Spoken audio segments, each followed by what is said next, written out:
Let's make sure it's working. Testing, testing.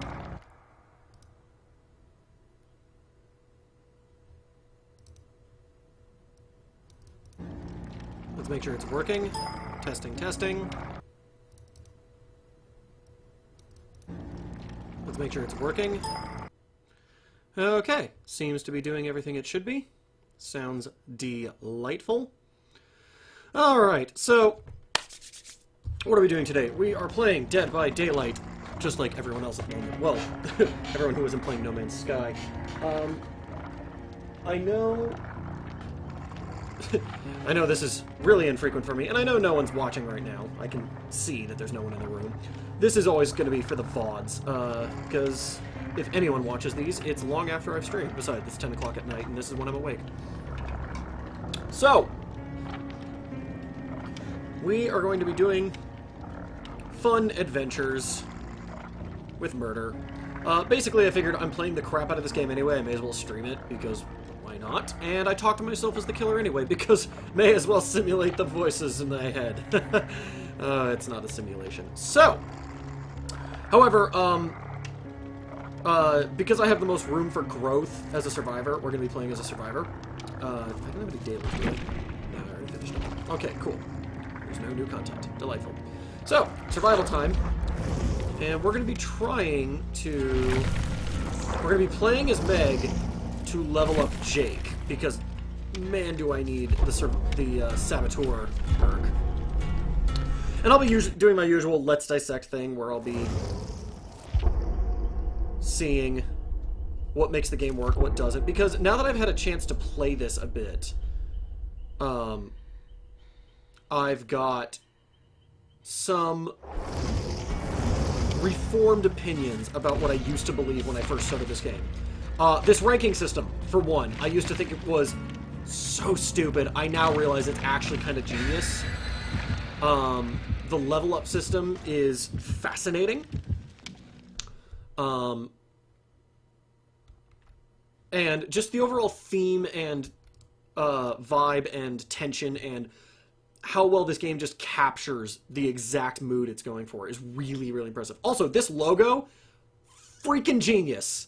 Absolute genius on this logo.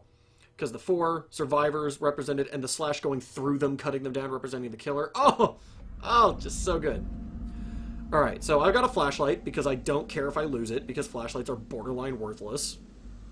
Huh, hello teammate. How are you? Flashlight party. Alright, oh, there's a generator over here.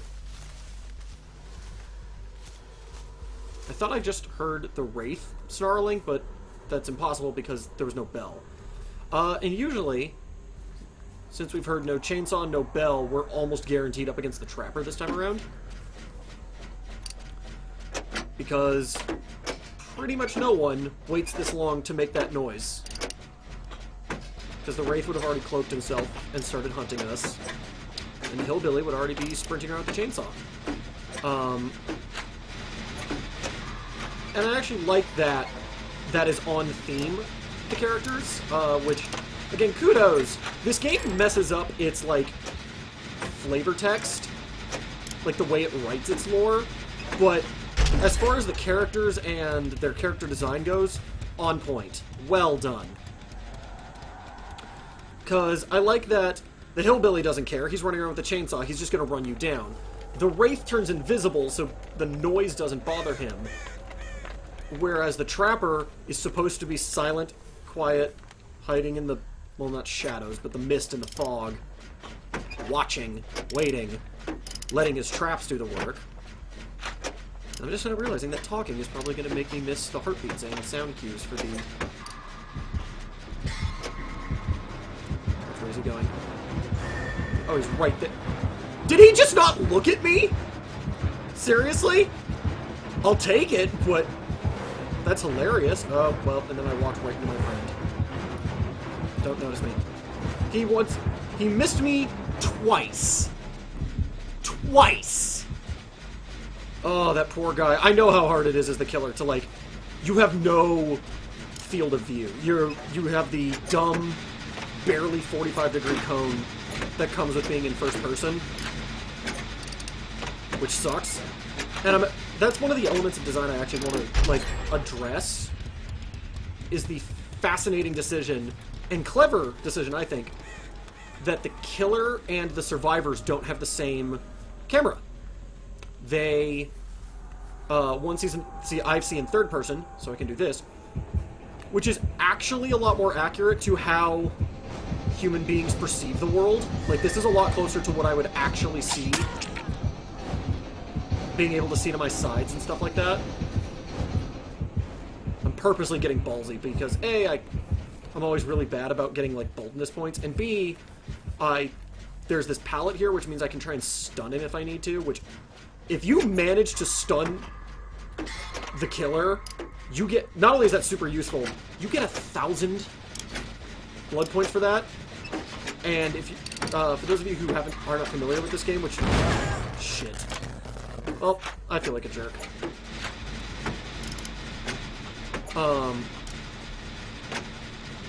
If you're not familiar with this game, which is presumably none of you, because none of you are watching this for me. You're watching this because you saw, oh hey, someone's playing Dead by Daylight.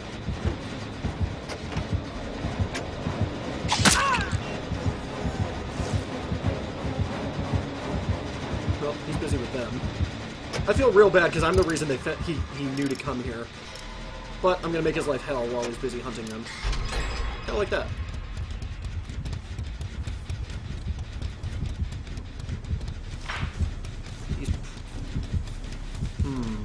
Is there a hook nearby? There is, and I'm between him and it.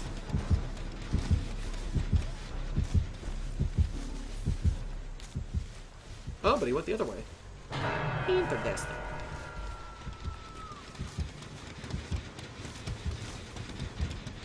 I wonder what his plan is.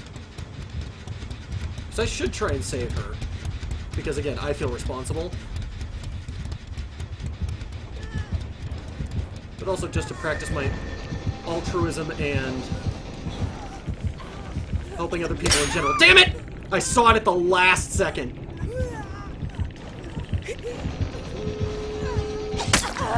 Last possible second. Damn it, damn it, damn it. I actually didn't think I triggered the hitbox. Oh, I should be wiggling. He's probably got Iron Grasp, which is a perk that lets him hold on much tighter to make it almost impossible to wiggle out. Maybe if I'd been wiggling the whole time, I might have. I don't think so, though. Well, they're opening the doors. Yep, and that door's open, so I know where to run if they actually do get me out of this. Oh, wow, did they open both doors? Oh, that's sweet. Oh, I hope he doesn't camp me. Camping... See, camping, this is... Sorry, I'm getting distracted by a bunch of things. Okay, points that I've abandoned in order. 1. 1,000 blood points is nothing to sneeze at. That's basically XP. Thank you. Thanks, dude. Oh, I'm so just... Oh, fuck. What are the odds of me blinding this dude? Oh, good, he's running. Oh, he stepped in his own trap! Okay. I wait here to help the teammate if necessary. Come on, this way. Blind! Damn it! Well, that's game. I should have just run. It was the principle of the thing, though. Go, teammate, go! Crawl to victory! I'm gonna keep spacing. Oh, go! Oh, please, please, please be distracted by me! Stay distracted by me! Yeah, and okay, now I'm just going to let myself die so I can start a new game. Hooray! Moral victory! Okay, in order. 1,000 blood points, nothing to sneeze at. Stunning them is a big deal. 2, I forgot my second point. 3, I've also forgotten my third point. Alright, glad I wrapped those up.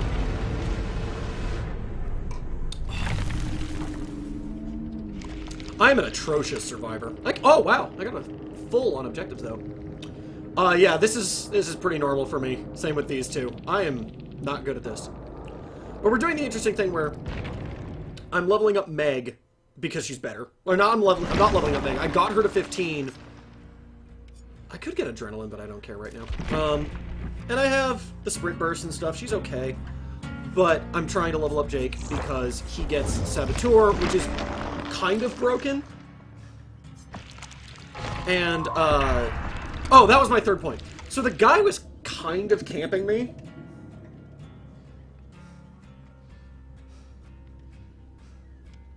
Interesting. I've never seen this one before. Yeah, I'm just gonna save up, because I might only get 2,000 for a Survivor game. And, that way I can pick up Premonition, which is pretty good. And I think, at the moment, better than level 1 Iron Will. Level 3 Iron Will, I think, is borderline broken, of just the, you don't make noise when you're wounded. Har, har, har, har, har. But Saboteur is almost busted, because, you get to break the hooks without any items. I need it because I've had dailies that make you try and break the hooks, and I was like, well, without a toolkit, I can't complete this daily, and I had... This is why Meg is level 15.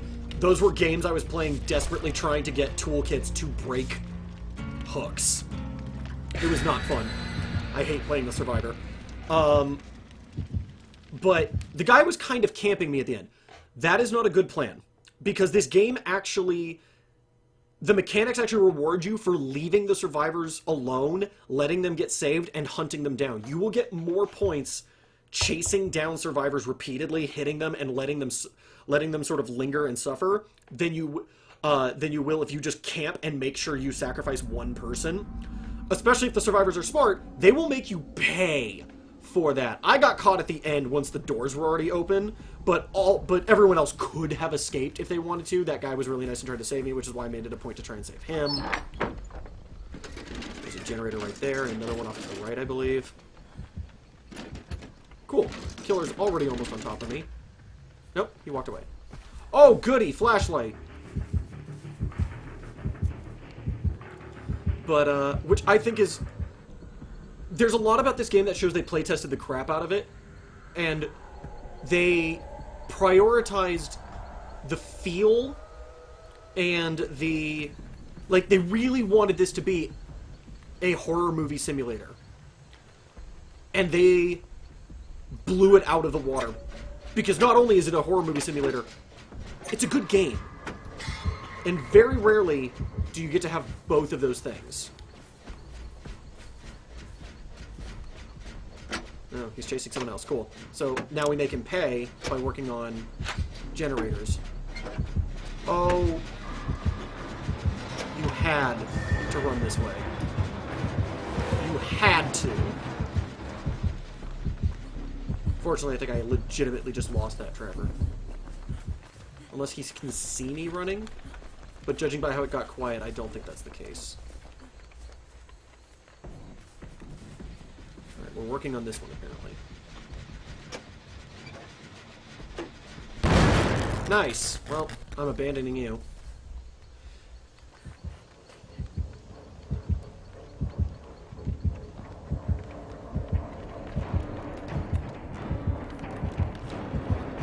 Teammates, please stop running towards me. Well, see, I'm not the only one. Fortunately, I think he just got distracted by my teammates, but come on, guys. That's the second time in a row someone just did that. Alright, where's that generator I started over here? There it is. Wow, that guy got far.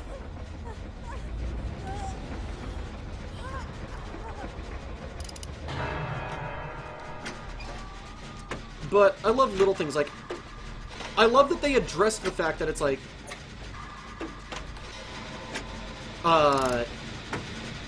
Alright, well, if I was a survivor, what would I do? Well, little things like being able to wiggle and throw off the... killer and make life hard for him. That makes total sense. So they included it. Being able to, if you get to the hooks first, sabotage them so he's got nowhere to put you. Cool. That shows initiative and forward thinking on the... and pattern recognition on the survivor's part. It makes it so they're not just victims. It makes it so you have minor and somewhat petty, but still effective passive-aggressive ways to fight back.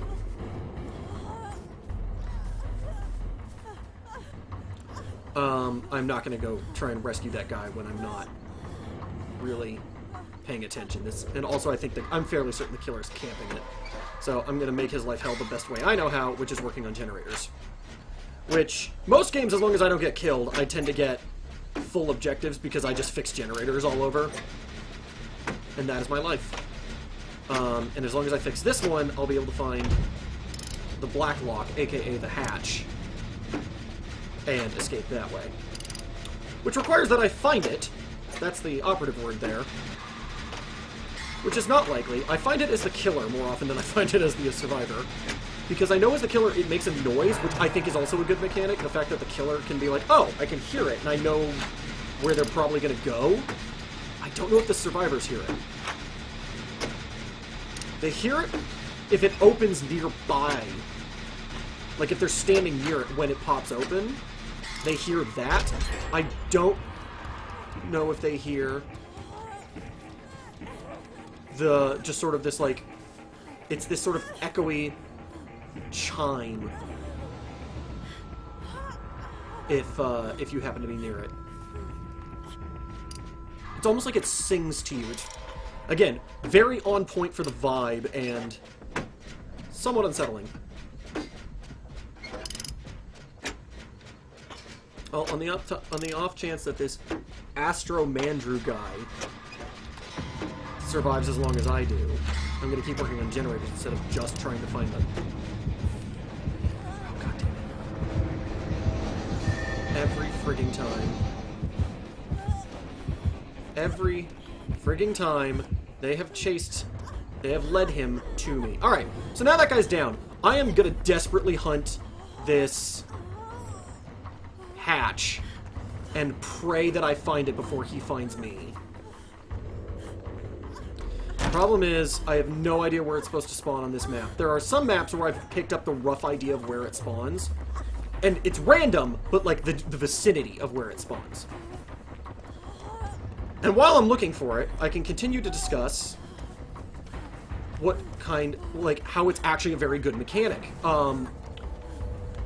Because this game immediately addresses a couple things that would be problematic in most games that tried to do this.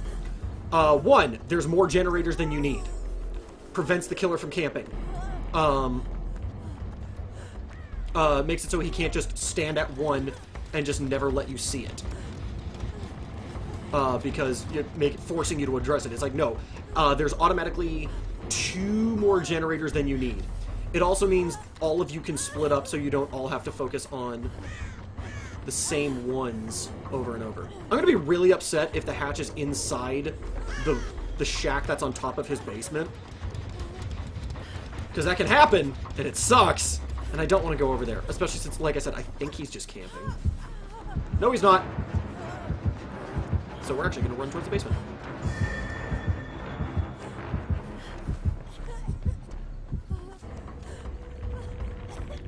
No hatch. But we're going to try and rescue this guy. Damn it! Second time in a row! I thought of it at the last fucking second. I was like, oh, there might be a trap down here. And then I saw it.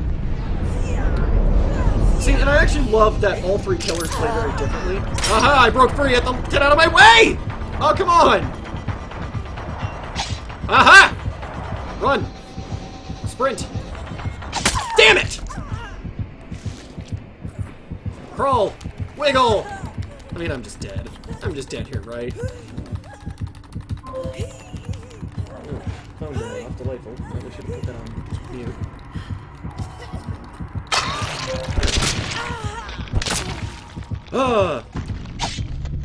But yeah, I love that the black lock prevents the killer from camping. I love that it gives you an alternative victory condition as the survivors. I love that there's multiple, like I said, there's 3 more generators than you possibly need.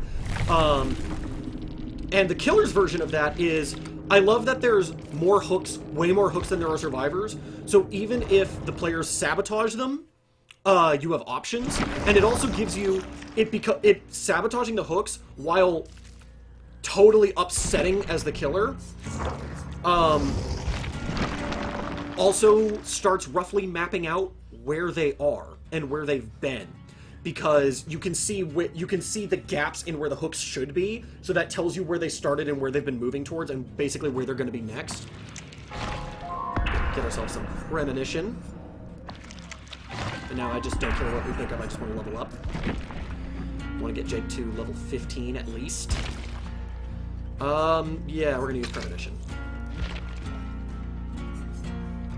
Do I have any items? No. This is a little annoying, the idea that, I like the concept of you get add-ons that make your particular little item better. So my flashlight is a little bit better because it has a leather grip, or a power bulb, or, what is this for? Skeleton key. I have, across all my characters, I have a ton of skeleton key items. Never seen one. Never seen one in my life. What's this one? Prevents one hook from appearing, which is cool, but it's still, at most, it prevents one hook. I think if all 4 of us use this, there's still more hooks than there are survivors. Which brings me to one of my boldness categories. Alright, fine, we'll be extra bold this time. Just for you guys, we will be extra bold. Also for the sake of XP, because man do I like XP. But I love that they started with, alright, so the killer has a basement. And the killer's basement has 4 hooks, 1 for every survivor. You cannot dismantle those. Strong, very useful. Downside, very hard to get to. It's a long walk and it's always out of the way. Upside, that long walk works in both directions. The survivors hate going down there, and there's one way in, one way out that you can watch.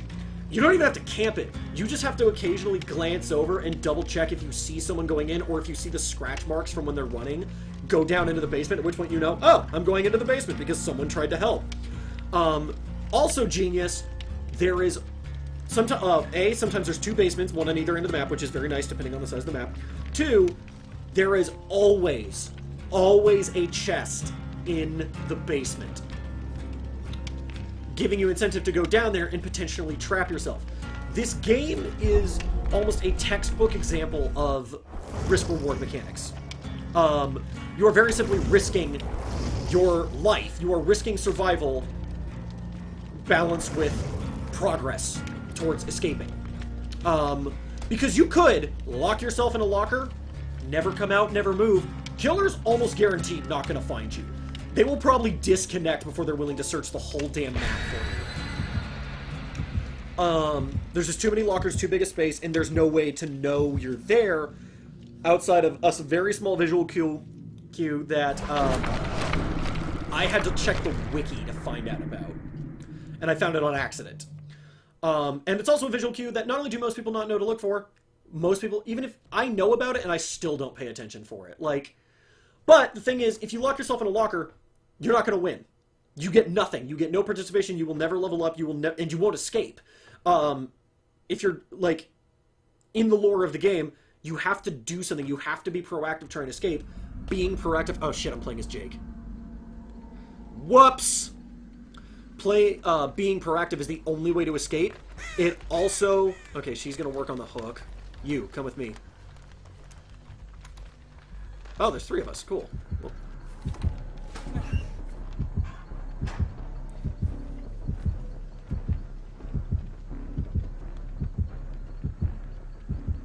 I think it's the trapper again. A lot of trappers. I can see a generator way back over there, but I don't want to walk all the way. And I have a friend right here. So we're going to work on this. There's the killer. He is coming this way. No, wait. Boldness. Boldness. Boldness as long as my teammate sticks around. I can't work on this side.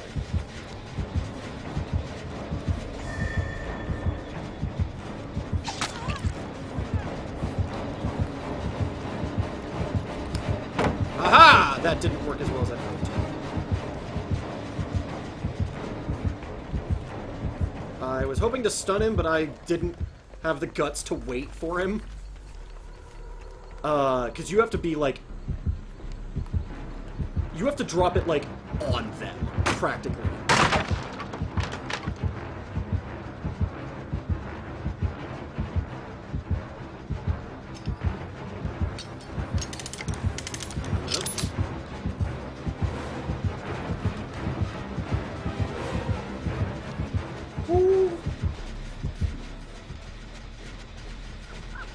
even ballsier.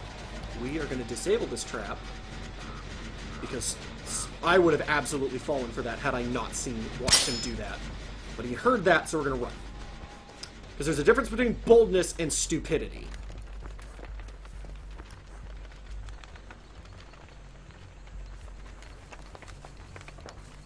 Cool, and my teammate got healed.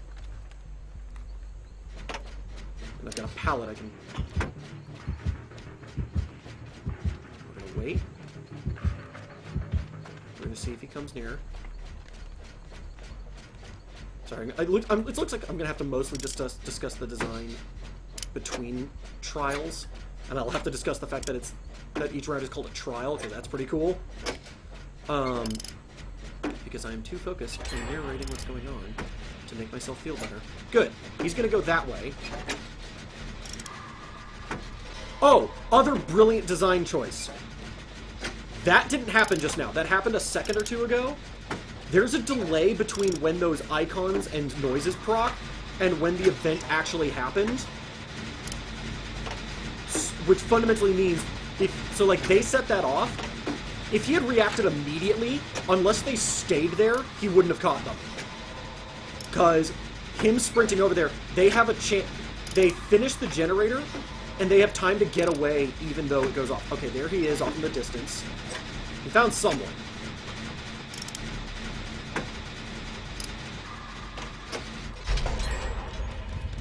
Did you see how I finished and then it made the ka-chunk noise? We're walking. Because I don't want him to be able to follow a trail to me. And we're going to hide above this basement. Because the killer almost never checks this one.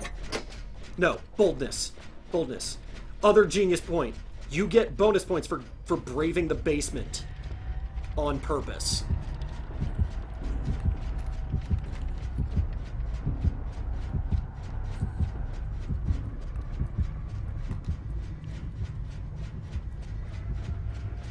We're gonna hide.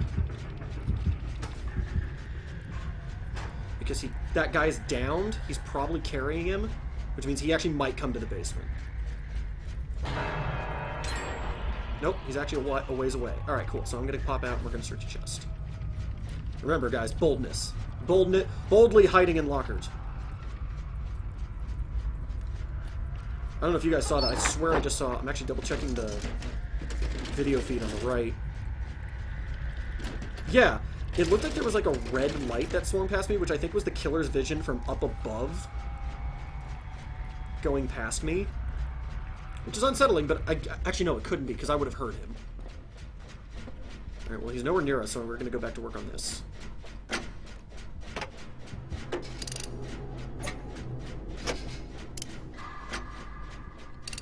But, while things are calm, I love... I've said that the game rewards you for not camping, which I freaking love, is, the game rewards you for going into the basement. The game rewards you for being crafty from both sides. I love that the killers have 3 very distinct personalities, and from what I can tell, I don't feel like any one of them is better than the other. It really comes down to who suits your playstyle, who suits your personality. I, for one, have found tremendous success with the Hillbilly, which is not who I thought I was going to like. I thought I was going to love the Wraith, the guy who turns invisible and is super crap. Well, one guy's bear trapped and one guy's dead, so that's a bummer. But we only need one more generator. Oh, he got out! Or is he being carried? He might have just gotten picked up. I can't tell, simply. He is coming to this hook. He's right over there. There he is. We're gonna watch and see if he leaves.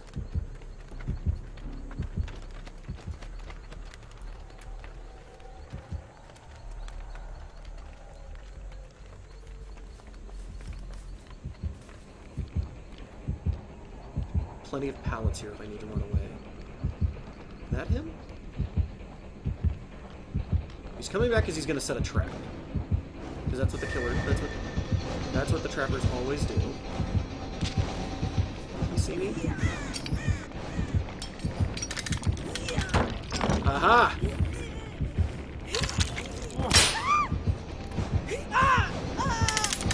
Time to go! Sorry, lady. I tried. Jake did what he could!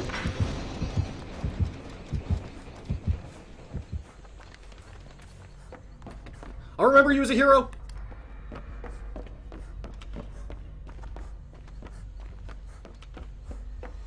Alright, this one gives me 2 places to escape.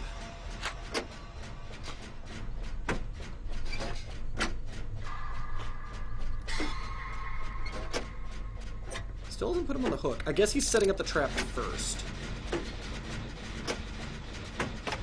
On a side note, points to me for not getting caught on the trap for once. I didn't even see it.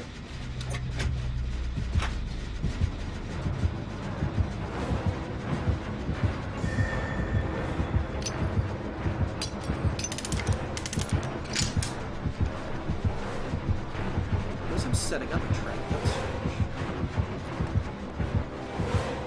No! Oh, there's the black lock! Oh, if I live through this, which is not looking likely, and looking less and less likely by the second. Pallet! No! No! That's where he was setting it up! The clever bastard!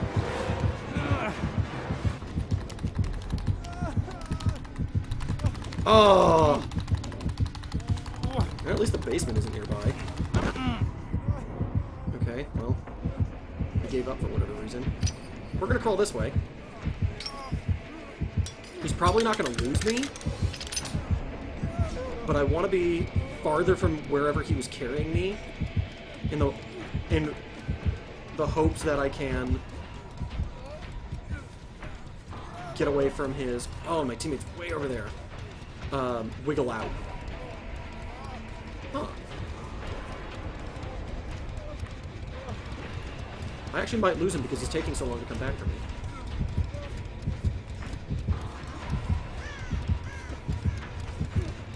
A lot of killers.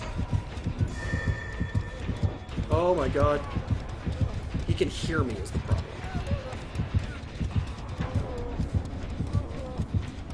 So we are going to do my very best to get away from him.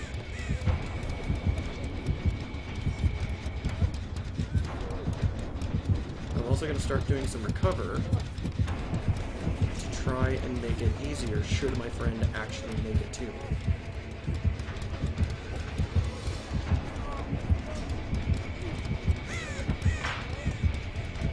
God damn it, teammate. Well, that's probably the game. But on the off chance... Oh, he got out! Nope, down he goes. That's game. Unless one of us wiggles out of the hook, that is game.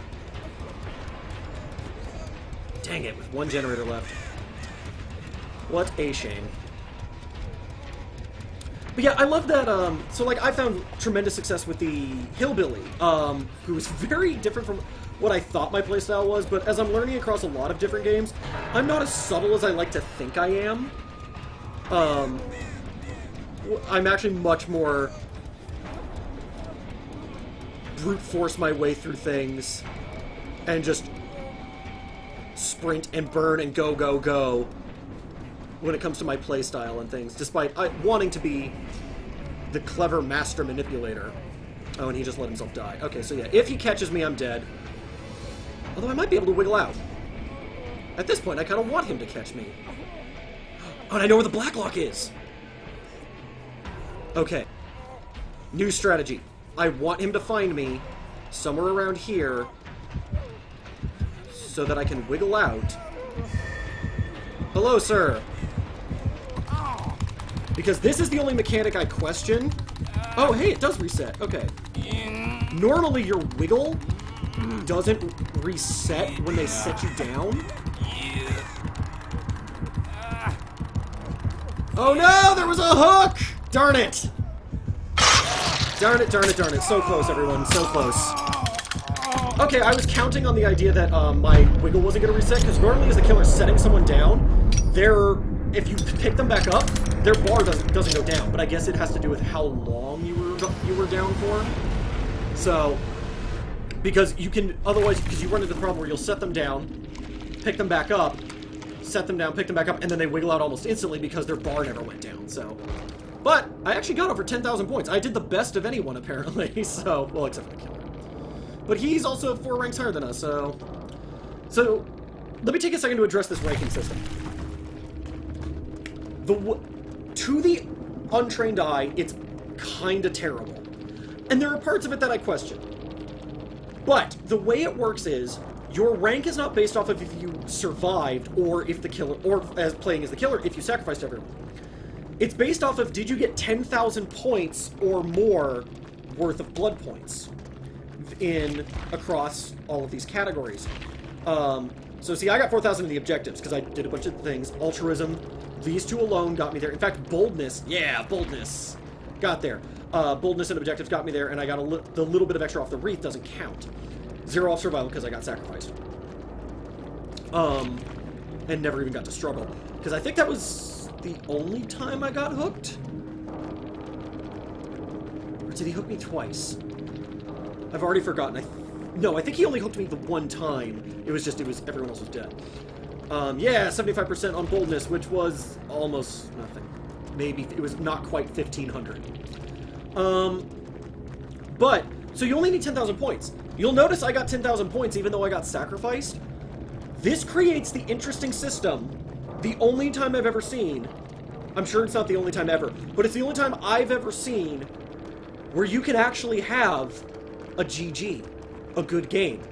Literally, all 4 of us could have gotten sacrificed and we could have all still ranked up because the game is set up to acknowledge your performance, not your results.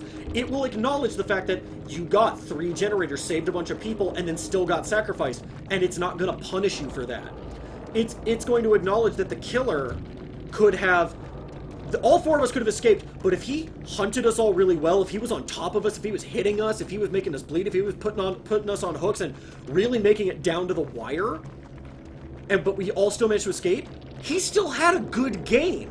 The end result is not the only thing that matters, which is why camping someone to guarantee a sacrifice is actually a bad idea, which fits the theme and the vibe the game designers want. They don't want you to just stand there and watch someone die. Or even just stand there and wait for someone to come save them. They want you to put them on the hook, walk away, which is what would happen in a horror movie. That's exactly how that would go down. How much do I have? 13? We'll go this direction. Because I don't care about this because I don't have a map. Whereas getting a free... Ah, darn it. Oh, stop giving me flashlight upgrades. Whatever. Alright, so 5,000, 8,000, I need 13... I need another 10... I need another 1,600. No, I need another 10,600 to level up. Oh, if I was playing as the killer, I wouldn't worry whatsoever. That's like 1 game for me, but... No! Stop! Go back! Back out of the... Okay, that's a feature that needs to change. Not being able to back out of the lobby if you hit it too quickly. Do you have any offerings? Nothing I care about. Oh, what's this? Lessens the Dark Mist. I keep getting Lessening the Dark Mist as survivors and Thicken the Dark Mist as killers, which is the opposite of what you want.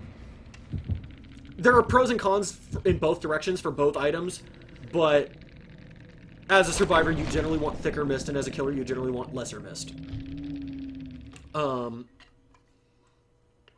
Unless you're playing as the Trapper, which I never am. Trapper is the only one I really don't play, because this is what I mean by I'm not as subtle as I think I am. He's probably the most subtle, most methodical, most, like, patient.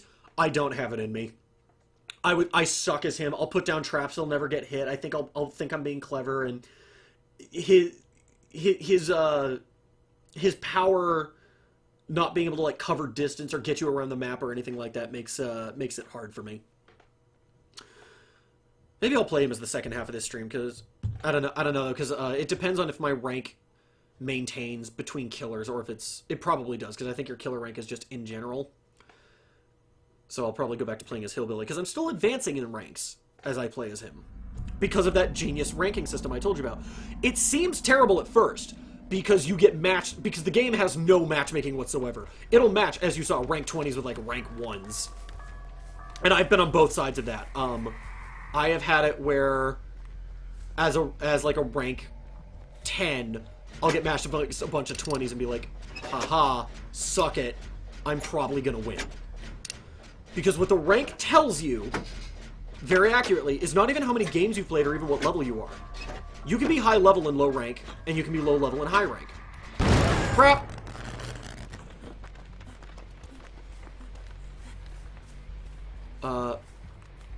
Oh! He's chasing someone else. Shouldn't have run. Darn it, because that used up my sprint burst. Should have been paying attention. Normally I run like that because I was the only hint he had to one of our locations, but he's chasing 2 other people, so he doesn't care about me right now. But, yeah, it shows that it actually comes down to your skill in this game. Boldness time.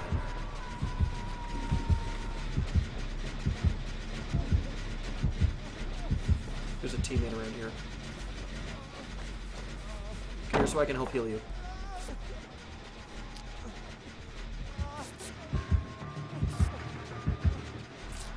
I don't think he's on top of us. I think he's camping. Because a lot of new players... Okay, he's right over there. Yeah.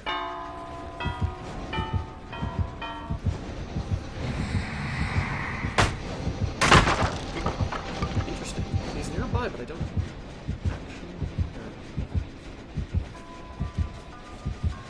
Oh, but they got him off the hook.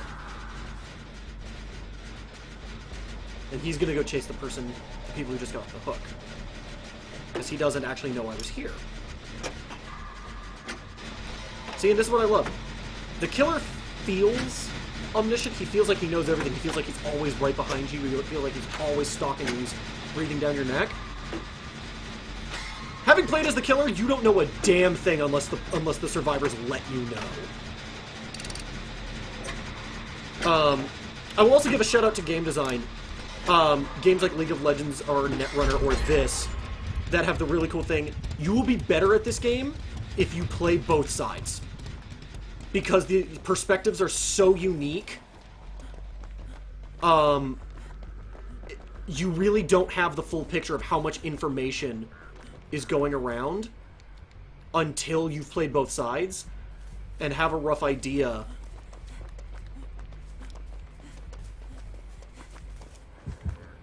He's just gonna hang him right there, isn't he?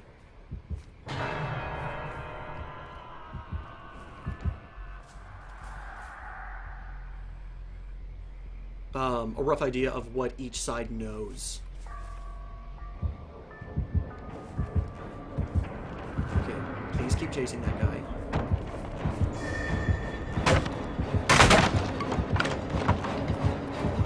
Shit. I was hoping he wouldn't turn around. Is he playing with me? Oh, they got him off. Cool. To the generator.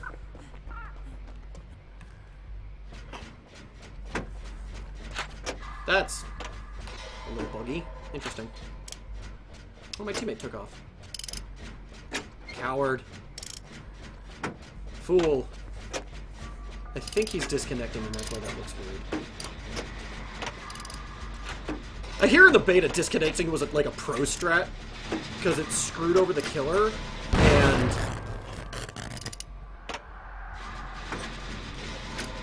kind of helped you. Whereas now, not only does it not screw the killer, because they now compensate the killer for if someone quits because it's costing him points. They also have it where it totally screws you. There's actually like no reason to I don't know why people disconnect other than like they're rage quitting. Because it's he just gave up. Darn it. Because it's actually bad for you to disconnect. You are better off just letting yourself die than you are disconnecting.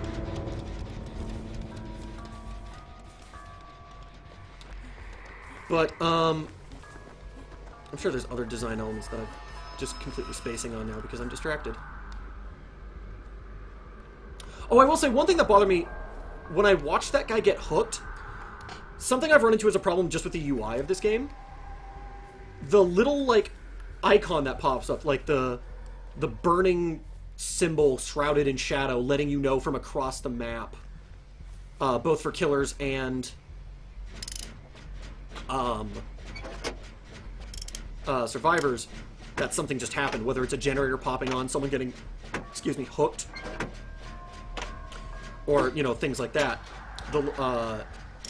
I'll be sure to point it out if it happens again. But, oh, was that him? That's him.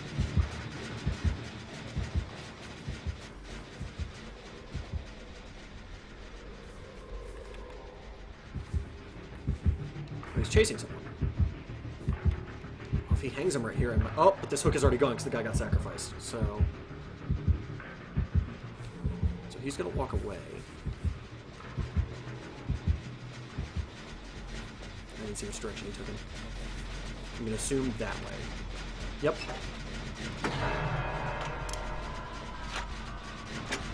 I also know he has a habit of camping hooks. I'm gonna work on this generator. See if I can. Oh, there it is. Oh, he sees me. But we're gonna use Sprint Burst and see if I can put enough distance between me and him.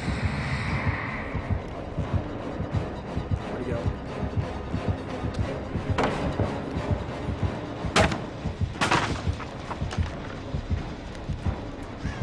Where is he?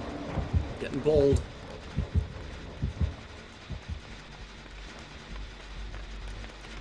Oh, the guy got off the hook. Cool. Presumably left to deal with that. Sorry, I would have pointed out him getting off the hook or something, but I didn't notice because I was being chased. Oh, caught him. Darn.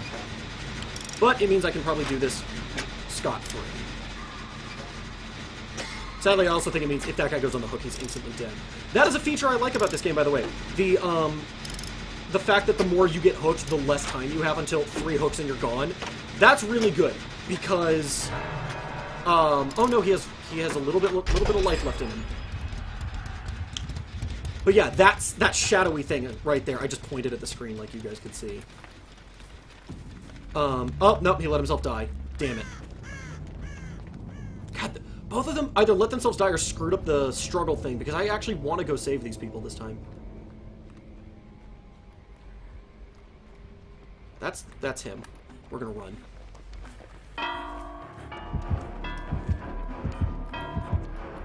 Is he chasing me? No, he's chasing the other. I didn't even know my teammate was there.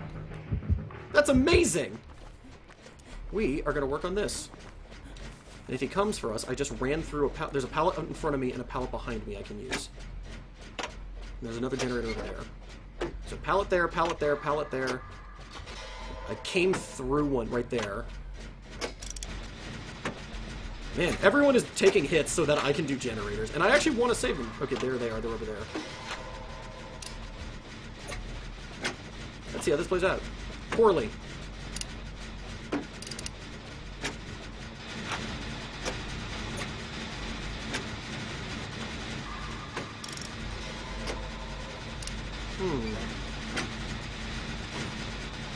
I set him down, but I don't see him coming towards me.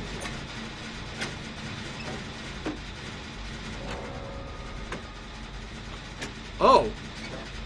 Did he have the thing that let him kill that guy? Okay. Shit! That was really bad time. There! Black luck! Oh my god, I cannot believe my luck! So long! Cannot believe my luck on that one. Oh! If I had known that, I wouldn't have been working on the generator. Oh, I get objective points. See? I just got 10,000 blood points. I just went up, and the survival helps, make no mistake, but if I had filled up these other ones. But, yeah, so, okay. I'm gonna try and remember all the points I was making. 1, those shadowy indicators, the burning signs that show, oh, hey, someone got hooked, someone died, someone whatever. Yeah, he had the one that let him kill a survivor, and he picked that guy. Which makes sense, because if he had picked me, it would have been weird. He had no way of knowing I was right next to the black lock. I didn't even know I was next to the black lock. But, the last survivor, there's really no reason to make that the one you murder. If you have a choice, that is. Ooh, he has Bloodhound. The problem I run into is, like, so when I was right there trying to save that dude, the indicator that he got hung on the hook actually obscured him so that I couldn't see if the killer was still standing next to him, which I don't know if that's one of the only things I don't know if that's on purpose or not. I get the sense it's not. I don't think that really helps the game mechanically, and it just seems like a bit of an oversight that it's like, hey, here's this indicator that doesn't fade so that you know, but if you're right next to it, it's actually a hindrance. It's a very rare problem. Damn it. I mean, Spine Chill's fine. Ooh, toolbox. It's a very, like, minimal problem. It's almost never a problem, but it is weird, and I don't think it's on purpose. It's one of the only things about this game that makes me go,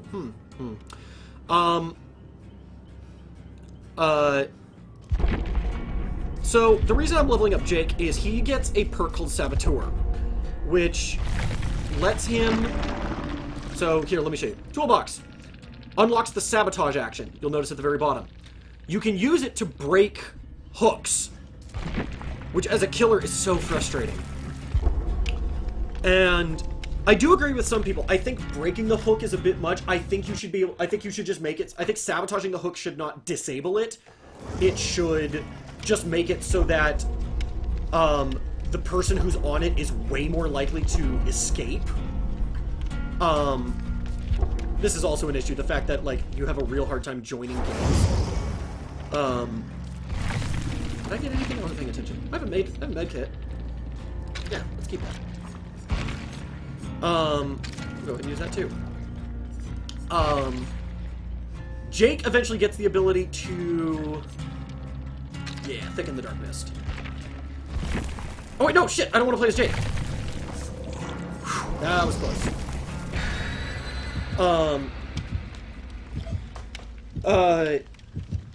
Jake eventually gets the ability to sabotage hooks without a toolbox, which is so powerful, because it means he can do it infinitely. He does it much slower, but if the killer can't find you, you don't care, and if you permanently disable a hook, it makes life much harder for the killer. Which is a really powerful thing, I only want it because there are sometimes dailies where they're like, hey, you have to, sabotage, like, I got one, that was sabotage 9 hooks. The toolbox is a rare item. You almost never see it leveling up, and you almost never find it in the game. So that, and the fact that you can't cancel out dailies to get new ones, made that really frustrating. So I just wanted to have Saboteur so I can't be denied the XP of a daily mission. I used to think it was a broken ability, and I was like, this makes Jake the best one in the game. Side note, I still think Jake is the best one in the game, just because his unique perks combined make him really powerful. But, not so much the best in the game that you're stupid for not playing him, just like, oh, like, he's a really good option if you're playing by yourself and don't have friends to play with.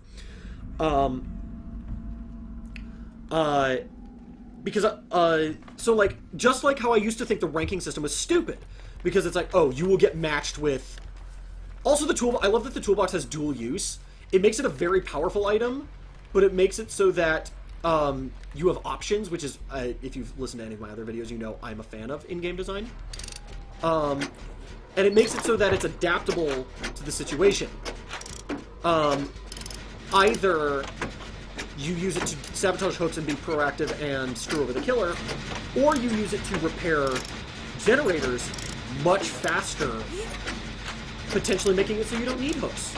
So you don't need to sabotage hooks. Come on, guys.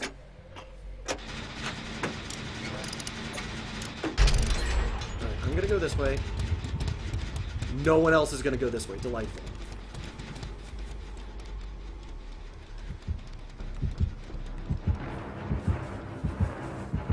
We're gonna pray. He's coming from... Oh, he's that way. Okay, cool. God, I love Premonition. First, Premonition is one of those powers I was like, God, how useful is that going to be? It is so useful. Because that just told me the difference between whether he's breathing down my neck or not. I'm actually going to hide in this. I don't think he's going to check it.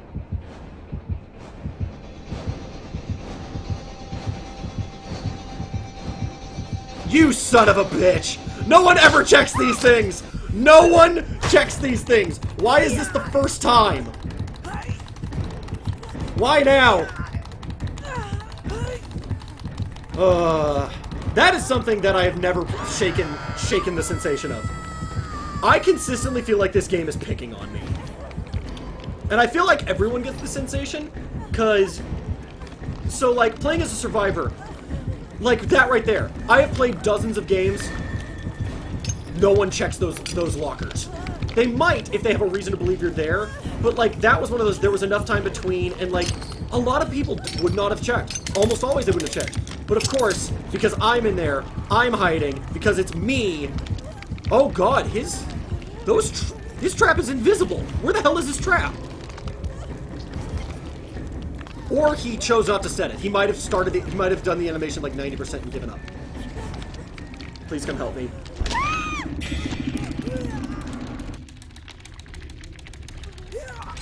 Please come help me. Yes, he's chasing someone else. Help me.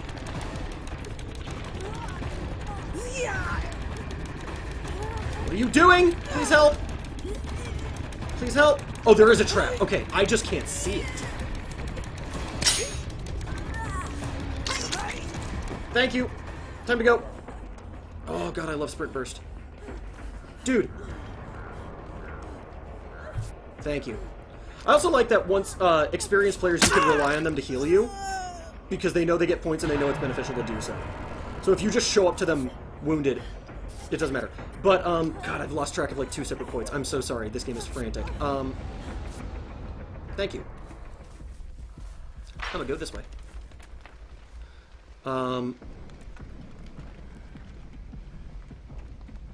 We're gonna work on the generator that is as far as possible from him. And then... Fucking... Oh, come on! Why did it pull me through? I know I was on the right side. Well, at least he lost me.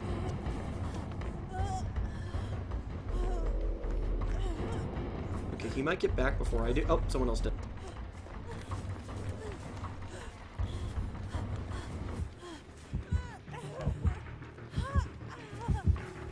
We're not gonna hide in the locker because my wounds make it so that he'll find me.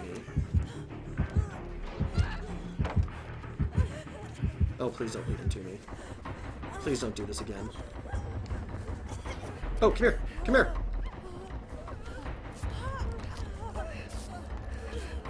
I will heal you! Oh, you probably heal yourself faster.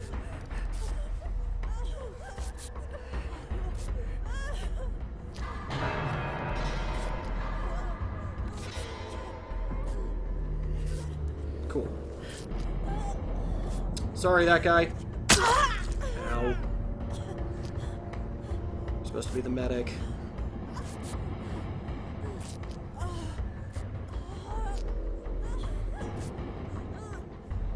Thank you.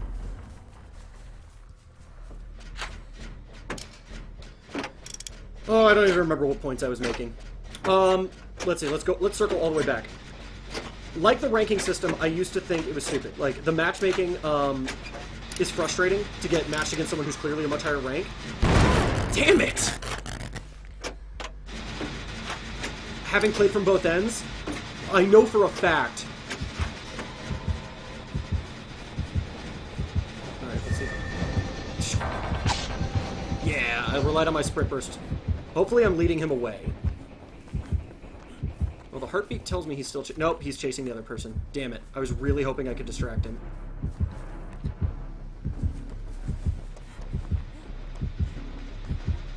I'm gonna run back and look on this. Oh! Alright, well, we're gonna try and be helpful.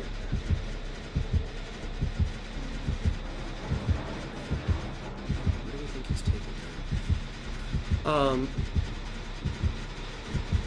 But I know rank just shows, as I demonstrated, it just means they can get 10,000 points. Oh no! Damn it! I saw it! I saw it at the last freaking second. Oh, and he wiggled out. Please break out. Please break out. Please break out. Please break out. Nice! Oh, that went beautifully. Stunned him and I got away. Thank you, teammate. I really like that person. I need to try and make sure that Junk Evil does not die. Nope, that one's already powered. There was another one over here, I could have sworn. Nope, it's already powered. While I've been running, a lot has been happening. Oh, you've got to be kidding me. Well, at least I'm setting off his traps. I can probably struggle out of this. Nope, he just left him there. He's coming for me. Please get out. Why is struggling so hard? Why is it so hard to break out of your own bear trap? I understand getting off the hook being really difficult, like getting yourself off the hook. Getting yourself out of the bear trap should not be that difficult. Oh, and I'm just dead. Okay. So, ranking system. It just shows that they can get 10,000 points consistently. It doesn't even show that they can sacrifice you consistently or that they can escape consistently. It's not because it doesn't track your wins, which means a level 20 versus a level 1. You're probably gonna lose. It's not guaranteed. You can very much escape. How did I do? My boldness was better. I did poorly though. I'm gonna lose one of these. I'm so terrible as a survivor. It's not because I'm talking either. This is pretty average to how I perform. I'm just getting to say out loud my dumb thought process. Yeah, I wanted to save this guy because he was doing so well. Oh well, he ranks up no matter what, and so does the killer. Killer and he are ranking up no matter what. They no longer care. This guy needs to get his game on if he's gonna do this. No, I don't want to. Oh, well, I didn't mean to spectate. Run. All right, well we're gonna leave.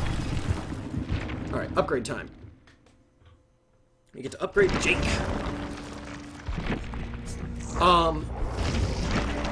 But yeah, so the ranking system has grown on me the more I've played because it lets you have an actual good game. Because everyone can do well, everyone can have fun. It actually largely doesn't matter who wins or who loses. Obviously you get more for winning or losing, not for winning or losing, for winning specifically. Oh, everything's expensive. Except the ones I don't care. Oh wait, what are you? Blood points in the boldness category. Alright, well, whatever, it's bonus blood points. I accept. I accept your terms, game. Oh, except it doesn't come to this... Man, I'm dumb. This is something that makes me, Alright, but yeah. So, breaking hooks I used to think was busted until I realized playing as the killer, in no way do the hooks affect whether you win or lose. Because for one, they made it so you can't disable every hook. You cannot disable the basement, which is nice. So it makes it so that if you notice that they're breaking hooks, you just start guarding all the generators that aren't near the basement, so that when they eventually have to come to the generators in the basement, if you down them, you can put them in the basement. 2, you don't have to hook them. You can let them bleed out. 3, there's a perk called Iron Grasp, which makes it so you can probably carry them all the way to the basement anyway. But 4, breaking the hooks is a nuisance, not game breaking. It's only game breaking for people who think sacrificing is the point of the game, and it's not. Letting them bleed out is almost better, because it means people will try, they might lead you to the other survivors, and people will come and try and rescue them, and it gives you more chances to catch them. The hook just lets you know where they are. And you get points for sacrificing, obviously, but it's not necessary. Therefore, I do agree, though, that taking the hooks down is frustrating. I would rather that sabotaging the hooks just made it so it's easier for people to escape. Or made the entity progress slower, as it, like, give them more time on the hook, or, you know, make it easier to pull them down off the hook. Basically make everyone's life easier for interacting with the hook, not remove the interaction with the hook. I think that was the main point I was making. So yeah, join the lobby. Because we're just gonna grind some Meg because she's our best chance at getting out. This is frustrating. The join a lobby failed. Join a lobby failed. Why is it failing? How is it failing? Find an open game, put me in it. What is the problem? I understand this part because you have to find one. This is annoying of like, what is the problem here? And this only happens as a survivor. Playing as a killer? Yep. Partially because the killer is the host. Come on, God. And so you're automatically creating a game for people to join. But I never have issue finding players, whereas I don't know what the problem is with the survivors. I don't know things from the tech end. So, she's got a toolbox, that's upsetting. Level 7, level 30, level 22. Also, I want to point out, I love that all 4 survivors have a role with the saboteur, loner saboteur, medic, runner, leader. And they're all good because of it. They all do different things. Having a team full of Megs is fine. Having a team full of Jakes is really upsetting, actually. Having a team full of Dwights gets you all, like, super progress because you're all benefiting each other. Team full of Claudettes means you're all functionally unkillable because you can all self-heal and heal each other. What do we got? Thickens the Dark Mist. Sweet. Whereas having... and then the 3 killers all having their own unique personality. The Trapper is slow, quiet, methodical, sits in the shadows, and waits for you to just trap yourself, as I have consistently done for him. Hillbilly is, I'm going to sprint around the map and just have so much map presence that there's not a lot you can do. And also, he's terrifying, because that chainsaw is... It's like, oh, the chainsaw is very far away. I don't have to worry about it. He closes distance so quickly that that doesn't mean anything. So just revving the chainsaw from a distance can scare people off of generators, even if you're nowhere near them or not going towards them. And you can surprise people, as well as the fact... and what makes it terrifying is, if he catches you, you're instantly downed. That chainsaw is instantly puts you to dying, which is fair, because it's a chainsaw, and also, mechanically, he's almost impossible to control, and almost impossible to steer, so you just have to juke him to, like, right angles. I am ditching you in a heartbeat if he comes near us. And also, once again, it sounds like we're up against the Trapper.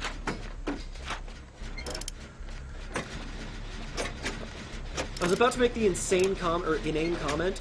Man, it's weird. I haven't seen Trapper up until now. Like, almost a bunch of Trappers. I haven't been playing as Survivor for the past, like, 20 hours of gameplay. I've been playing as the Killer.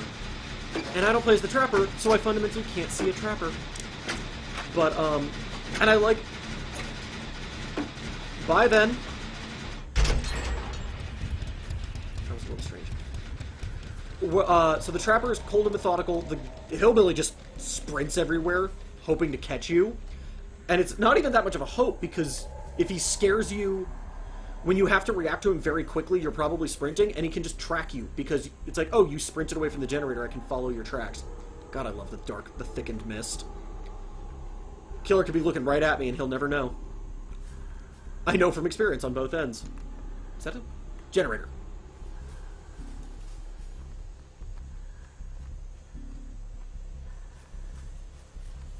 Oh, and there's a pallet right there that... Okay. There he is. Pallet. Come on. Oh, I don't think he saw me.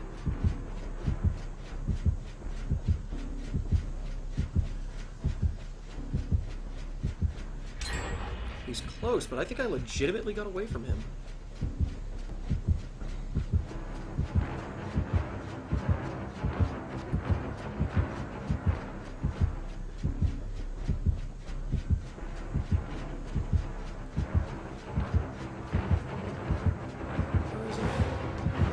There he is. He sees me. Nope, he knew to back away. Clever. He's right behind me, isn't he? Yep, he sure is. Right turns! Sharp turns! Ow!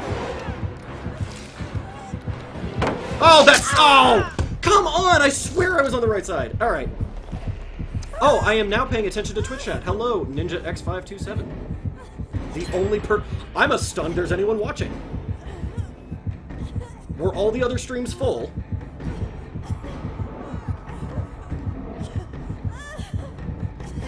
I probably should have been wiggling, but I don't think it's going to amount to much. He was so close. I'm better off waiting for someone to come help me, or let them do the generators. Because the longer I hang here, the better chance of it. But anyway, hello Ninja! You are here just in time to see me suck at being a survivor pretty much all night long. Because I am a miserable survivor. It actually speaks to a point I was making to no one, because I'm speaking to the VOD at this point, about how, Cool, he's chasing one guy, so hopefully they can come help me. Oh, you saw my tweet. Cool. That means you're one of the 5 people I know in real life. Cool. Dang it, he's clever and he's watching over me. I'm gonna have to start mashing space. Where was I going with this? Yeah, so I kind of suck at Survivor, and it speaks to a point I was making about how the ranking system is actually pretty sweet, because it actually shows off kind of how good the person is, rather than how long they've been playing. Oh, he hung someone else. Ooh, that's rough. Well, since that person is right up there, can hopefully come save me. And also this buys time for the other survivors, so I'm willing to hold out. Oh, other guy tried to break himself out. That's a mistake. But, yeah, I'm now completely... between having to mash spacebar, watch my teammates, and chat, I've now completely lost whatever I was talking about. Point is, I really like this game. I think it's brilliantly designed. I think I only have like 1 or 2 problems with it. I had a lot more when I started playing. The more I've played, the more I've seen the genius behind what they do. Like the ranking system, some of the perks, and certain other things that I can show you now that I'm dead and I've lost the game. But, if you have, according to you, you have no idea what this is. This is Dead by Daylight. It is a horror movie simulator. And it's one of the best games I've played in a long time. This is the most excited I've been to play a game since February, when XCOM 2 came out. Well, I'm back down to rank 0, because I suck as being a survivor. Alright, catch you up really quick, if you are still in the chat. This is our rough score of how we did. If you have to get at least 10,000 points to rank up, you can get 10,000 points and still lose.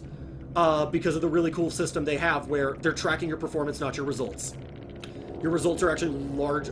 They're not irrelevant, because had I survived, I would have gotten 5,000 points here, and that's a big deal. The longer I lived, the more I would have been able to help other people and get more on all of these. But you can get really high scores and still lose. And that goes in both directions, which I think is genius. This logo. That friggin' logo, man. So, all 4 characters do different things. There are 3 killers you can play as who all do different things. I've leveled up this person because they're who I started playing as. I'm now trying to level up this cool mechanic I like. Points you earn as one character can be spent on anyone. I could level up the killer with these blood points that I earned. I'm trying to level up this guy. This one gets a perk that's super useful. You're basically caught up on my weird rambling that's been going on for an hour and 15 minutes. My distracted rambling because I get distracted. Getting hunted and murdered and killed. Because I don't think I've survived a game yet. I'm trying to be more altruistic and bold, according to the game, than I usually am. Because normally I am a coward who only thinks of himself and his objectives and his own escape. But I'm trying to change that because I know you get a lot of points otherwise, and I know high-ranked players and good people who are good at this game, do those things, and I want to practice it. This game is very interesting. I watched Achievement Hunter play it, immediately fell in love with it, and I'm surprised at how much fun I have even though I'm not playing with friends. I'm also amazed by... This is a mechanic I meant to talk about in the last game, but I got distracted by getting axes put through my body. This is the only time I can communicate with my team. Ever. I can chat with them here. No one uses it, because it's largely worthless. There's nothing to say. I have no idea what you would communicate to them other than, hey, this is my plan for this game, or hey, this is the item I've got, or hey, this is a perk. But no one does that. What most people do is they literally just type 1, enter, and they just spam the same thing over and over, and I don't know why that started, but it's a tradition now. Once you're in game, cannot communicate with them. Cannot text chat, cannot voice chat unless you're in a party with them, and the killer can't interact with them unless you're in a group full of your friends. Also, thank God they thought of this. If you're the killer, one of your friends cannot be in the survivor team because you can feed each other. The only way you can be a killer and play with your friends is if it's a full game and you're all together. Otherwise, if you're playing with friends, you have to all be the survivors because that way you can't feed information to the killer or vice versa. Pretty sure you wouldn't want to talk in the presence of the killer. I think that should be left up to your judgment. I actually wish it had location-specific chat. Because then I like the idea that the killer... You could communicate more information, but the killer could then hear you. Whereas it's up to you to shut up if he's nearby, the way you actually would. Because this game, I said it earlier, but there was no audience. I love that this game is a perfect example of risk-reward. You are trading the risk of more information, more help, more progress towards your goal in exchange for the risk of getting yourself murdered and hung on a hook and butchered. Oh, I'm near 2 teammates. Well, that guy fucked off. We're gonna follow this guy then. He seems to know... Oh, nope, they came back. Cool. Alright, well, there's 3 of us. Alright, well, I'm just gonna pick a direction and you can either come with me or not. They chose not. delightful. But yeah, you can... Let me see if I can find an example. Oh, generator, alright. Ah, right here. I could just sit right here, never doing anything else for the rest of the game. I will almost guaranteed survive. He has no way of knowing I'm here. Nothing that would lead him to me. I give no hints as long as I'm not wounded, which I won't be if I don't leave. But I make no progress. I will never get out of here if I don't leave this little locker. Because in order to get out, you'll see in the bottom left, I've tried to point the cursor, but there's no way to do that. In the bottom left is the number 5 next to the generators. We have to power 5 generators to get out of here. Side note, I love that the design of this is, it's the number of survivors plus 1. So if you don't start with a full game, if you only... Oh, he's right over there. Interesting. Oh, it's the Wraith. Oh, that's awkward for that person. But, with, let's say you don't get a full game. You, someone doesn't ready up or something like that. Or, for whatever reason, you're playing with only 2 people, like a one-on-one match. Or you only have 2 friends to play with. If there's only 2 survivors, you only have to do 3 generators. It's the number of survivors plus 1. Which, that's a good number to pick. It fundamentally makes it so that they can't just do one and done. It makes it so that they can't... It also makes it so they can't be done right off the bat. There is no way so that 4 people split up. There's someone right next to me somewhere.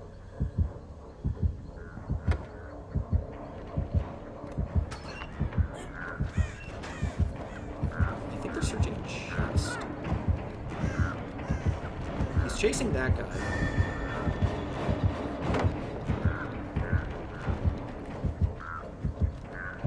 Still doesn't know I'm here, which I'm okay with. And I kind of want to keep it that way. We're going to keep an eye on him. So yeah, he's playing as the Wraith who can Predator Cloak. Oh, screw you, guy who disconnected. That screws everyone. The killer least of all, but mostly us. But, so yeah, in order to make progress in this game, I have to fundamentally expose myself to risk. I have to throw out the risk of getting caught, getting hurt, getting murdered if I want to survive and escape.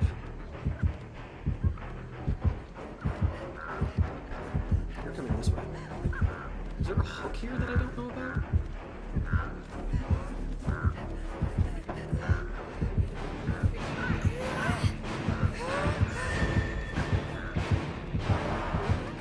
Oh, she got out.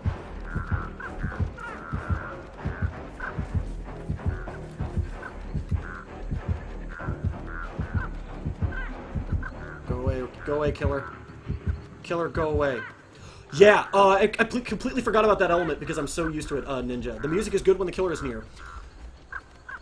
It plays a heartbeat when he's getting close. It plays the music. It starts playing the music when he's closer, and it starts playing, like, the violin orchestral stings that are, when he's, like, right on top of you. To let you know his proximity. And and I love that. Because it makes you have to engage all 5... Not all 5 senses, obviously I can't fucking smell him or touch him. But it makes it so I don't have to rely purely on my sight. I can use the audio cues to tell if he's anywhere nearby. And right now... Right now he isn't. Let me check. If I go closer to her, the heartbeat's not picking up. But that doesn't mean he's gone. That can mean one of 2 things. It could mean he's cloaked, because when the Wraith cloaks, his heartbeat disappears. I probably should have been paying attention to their meter and gone to save them. Or there's a perk that makes it so that if you hold still, your heartbeat disappears and you become pseudo-invisible. For the killer, specifically. So he might have done one of those, but as far as I can tell, he didn't. As far as I can tell, he actually left, and I should have gone and saved that person, and I feel like a jerk. But, so the thing with the generators, you'll notice I'm doing these skill checks. If I screw one of these up, the generator not only loses progress, it sparks and makes a noise that alerts him to my presence.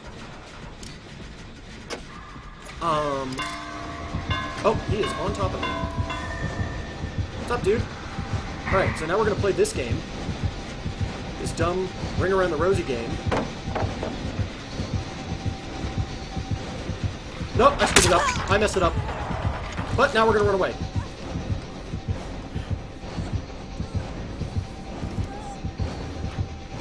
Well, my teammate's in there. I'm going to try and not leave it to my teammate. Because I've had that happen 3 times tonight! 2 of them were back-to-back. And red glow, that's his line of vision. If I can see that, it means he's basically touching me. And now we're going to try and wiggle. Wiggle free! But the generator thing, so yeah, there's 1 more per player who's in the game, 1 more per survivor. Well, they do this cool thing where, first off, there's more generators than you need, so that he cannot camp the last one. 2, where'd he go? He's right there. That ding that it made when I looked at him, that's one of my perks. That's that perk in the bottom right with the guy looking startled. It's called Premonition. If I'm looking at the killer, and he's a certain distance from me, it lets me know. I'm gonna try and wiggle off, because he's just camping me. Which is actually bad for him, but my teammate's also a huge distance away, so I'm just gonna let myself die. But, so there's more generators than you possibly need to prevent camping. They also do a really cool thing where, so that guy now has an option, and I'm actually gonna spectate him to see if I can show it off. There, it just popped up at the bottom left, but I'm gonna spectate to see if we can really show it. Come on, spectate. So, down here, this means he now has to do 3 generators, or find the trapdoor, aka the black lock. Which is an option only available to the last person left on the map. If everyone else escapes or everyone else dies, and you're the last one left, it's to his left. He can... that... noise is the black lock. And I don't think he knows that. It's right over here. It's right there. It is literally right there. Jump in. Jump in. He got there! Go that guy! So that's what happens if you can find the black lock. The thing is, it only procs, it only opens if you've done as many generators as you personally should have. So he had to power at least, in every game, you have to power at least 2 generators to get it to open.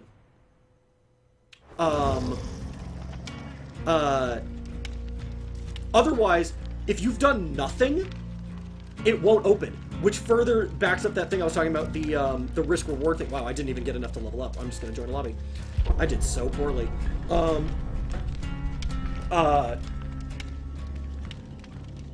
So you have to do something. You can't just sit in a box waiting for your teammates to die or escape, and then you go find the black lock. If you don't do anything, if no one accomplishes anything, I am gonna let these people down something fierce. This guy is rank 8, rank 14, and rank 10. I am rank 20, which is as low as you can go. Oh, and then the lobby failed.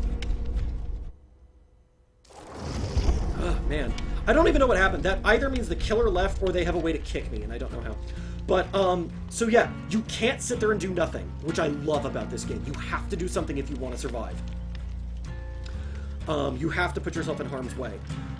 Which I like that it fundamentally gives the survivors a reason to do the stupid horror movie things, the things you yell at them for, to be like, dude, just hide in a thing and wait for this to pass. Stop trying to help people. Stop trying to do these. You have to. You absolutely have to. Otherwise, you're never getting out.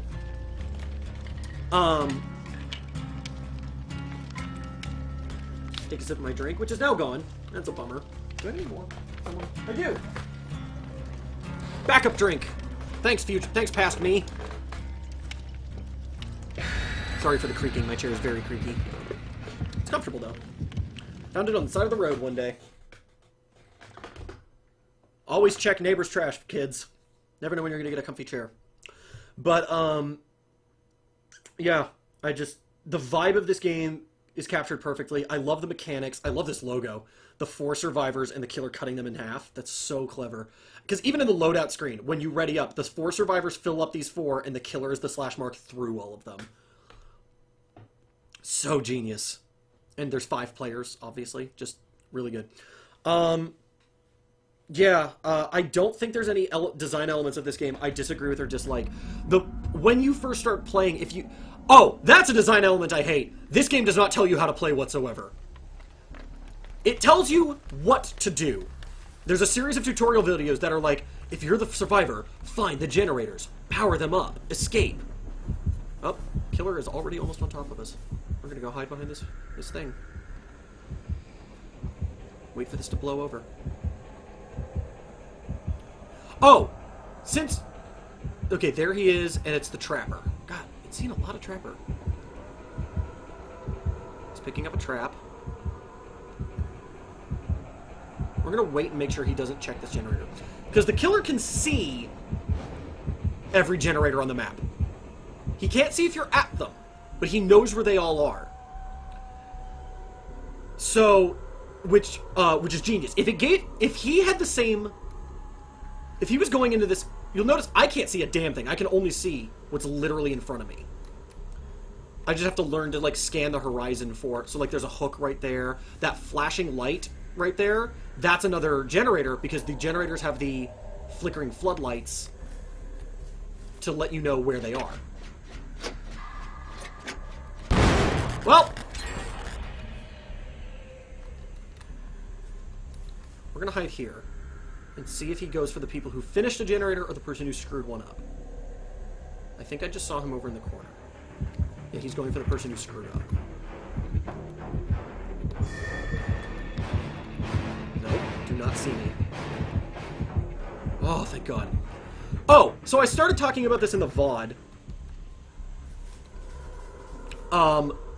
I have third-person view, which actually gives me more awareness of my surroundings. The killer plays in first person,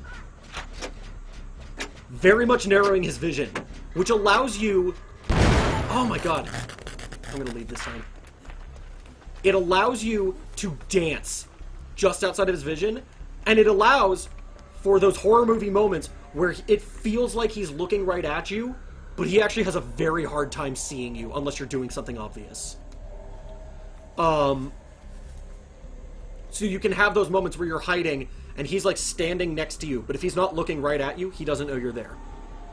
And that's a really cool balancing factor, because we have to be super aware of our surroundings.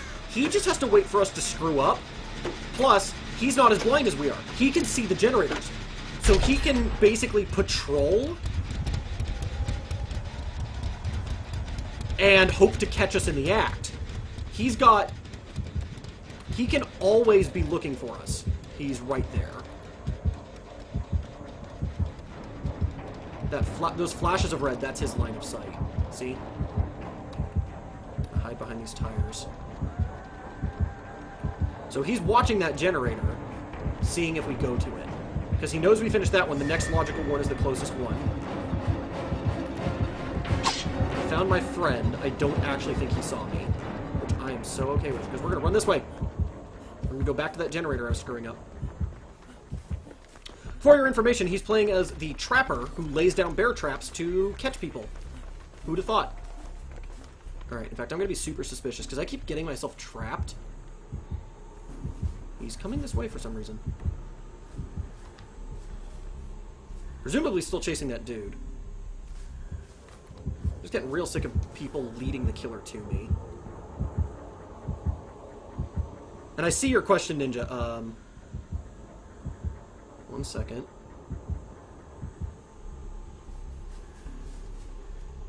Okay, I think he's gone. Trap? Bear trap? No. Alright, in order. Where the hell is this even taking place? What place on Earth even looks like this?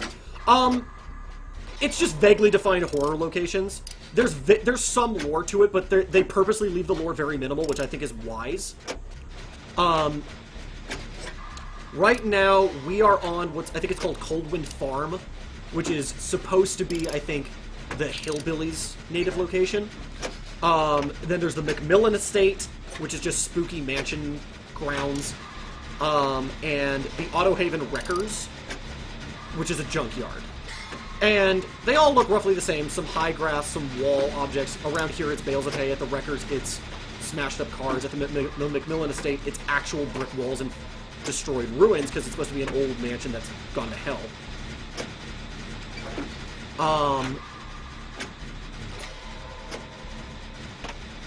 To answer your other questions, can the killer disable a generator? No. Because it would be bullshit if he could. You could trap the survivors in an endless loop. There has to be a ticking clock for everyone. We have to have the sense of growing hope as we get closer and closer to... Like, we have to see our little progress bar of how many generators are left.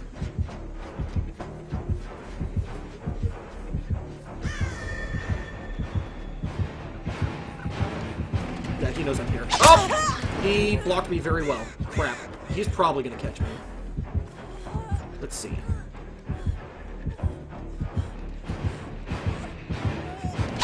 Oh, lame! I was talking earlier about how this game feels like it's picking on you. Oh, cool, there's a teammate right there. I swear if someone had done that to me as the killer, I would have been stunned. I have yet to land one of those. Because either I do it too early... Had I done it any... Oh, he's taking me to the basement. Oh, no, I have no idea where he's taking me. Oh, darn it. Well, I'm hooked, but there's a teammate following me, which is very appreciated. Alright, well that's going to be a problem. Because either if I break out, when the person comes to break me out, if they come to break me out... Oh, there's two people who want to do it. Cool. Alright, he's chasing that guy, so hopefully this one will come near me. Oh, he's working on a generator. Also wise. Killer cannot disable a generator. We need that progress bar, and he needs a ticking clock, because otherwise he would just run around disabling them. Setting 2? Oh, screw you. You'll notice I have a thing at the bottom saying I could attempt escape. It's actually a bad idea. Because what it does is... I'm not actually going to do it, but if I fill up that bar, it attempts an escape, and I have a chance, what I mean like a 10% chance, of pulling myself off the hook. If I don't, it lowers my little bar at the bottom left faster. Every failed attempt makes it so... Oh, and we both got trapped, which is what he was hoping for. But I was hoping I could... Yeah, the guy should have disabled the trap first.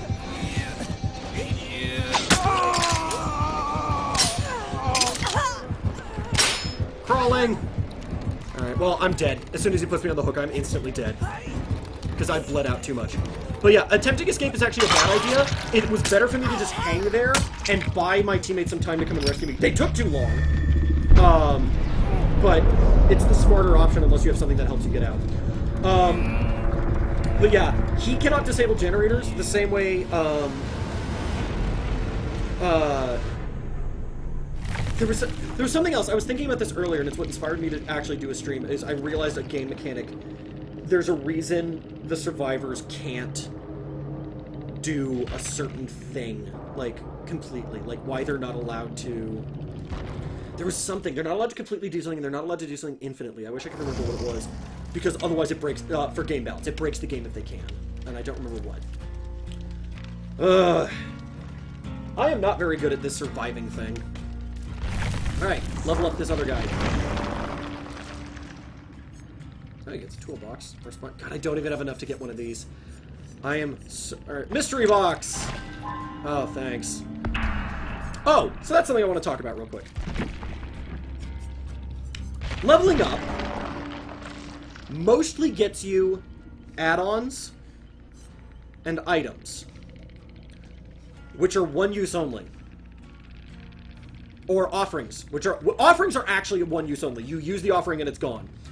Items and add-ons. The add-ons enhance the items. Right now, all I've got is rubber gloves, which slightly decreases the healing skill check difficulty. Cool.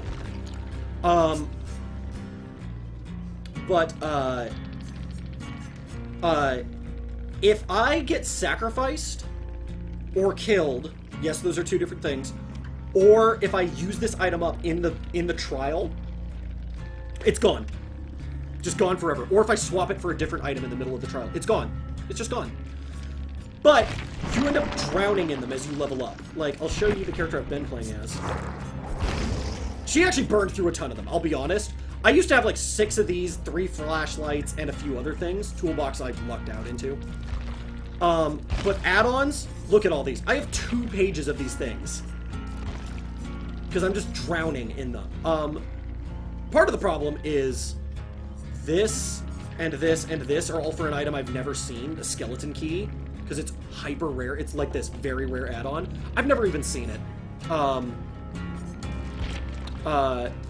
And then a lot of these are for toolboxes, which are rare, and I almost never came across. Oh, this is for the skeleton key as well.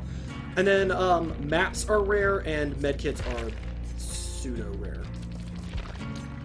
We're going to take a first aid kit, because you actually find them all the damn time. What add-ons do I have? Okay, reduces the charges by 25%. Instantly heal 1 health state on secondary action. Cool. So for... depletes the medkit on use. So why does it matter if the charges are less? But we're going to do... Alright, slightly increases healing speed. Adds 8 charges. We're going to do these two and see if I survive a little bit better. Because being able to heal myself is no small feat. Offerings. They all suck.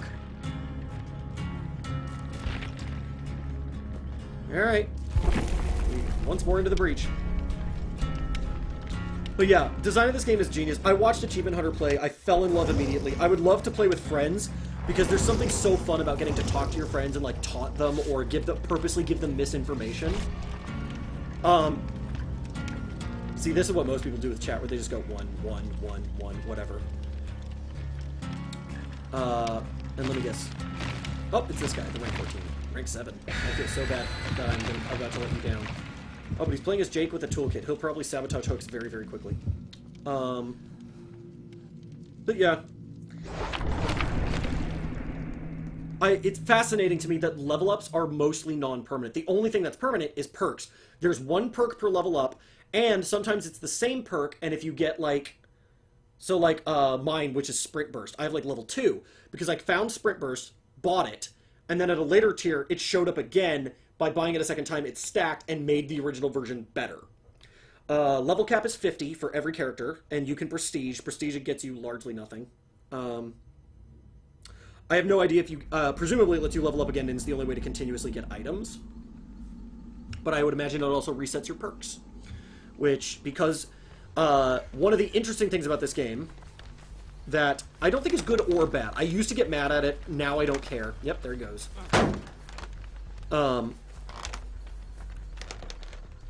Level ups, those little trees that you saw when I was leveling up, are procedurally generated. Being level 5, you can have like 10 different level 5 megs. They will all have completely different things available to them at level 5. Now, the only difference is there are character-specific perks, which means at some point, I will be offered some of them. The one in the bottom right, the purple feet one I've got, called Sprint Burst, that is unique to this character. Same as the Saboteur perk. Oh, he disconnected like a jerk. He was getting caught, so he disconnected. What a dick. I think I've said earlier, I don't know if you were in the chat at the time, Ninja, my only audience member. Disconnecting gets you nothing. It used to screw over the killer. Now, not only does it not screw over the killer, it just screws over you. Yeah, I saw him. I don't know if he saw me. He totally saw me. Oh, I screwed that up. Oh, we're going through here then.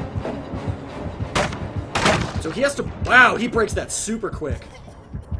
Although that is one of his perks. Is, the Trapper breaks barricades much faster than other people.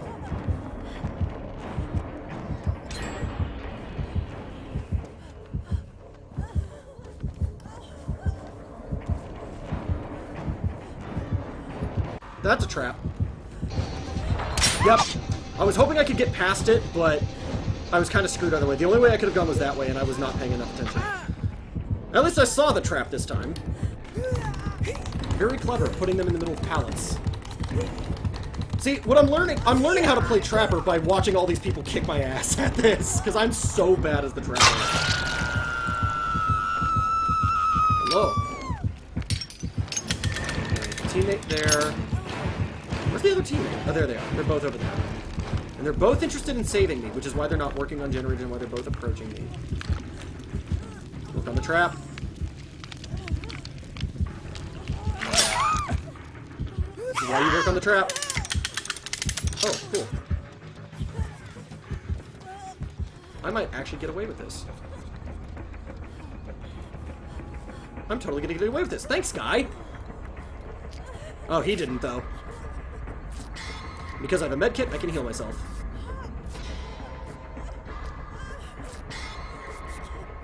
Ta-da! And I still have half a med kit left. Cool. Alright. Oh, of course the guy named Dank Memes is the one who disconnected. Who could have seen that coming? So you'll also notice there are these birds all over the map. They mostly exist for the killer's benefit.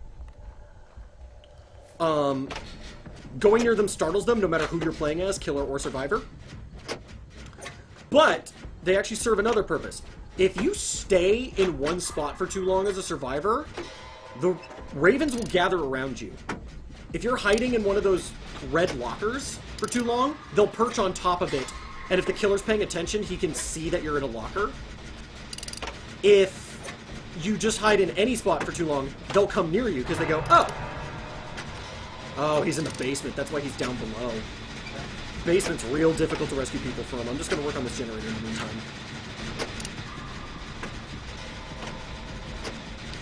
Because the killer's, based off what he was doing with me... Oh, I should not have landed that. That should not have counted. Alright, I'll heal you. Are you happy now? I fucked up the generator, and he knows where we are because you were so insistent that I heal you instead of just helping me finish. And my medkit's gone now. But the killer is in fact camping that guy, otherwise he would have come to respond to us. There he is.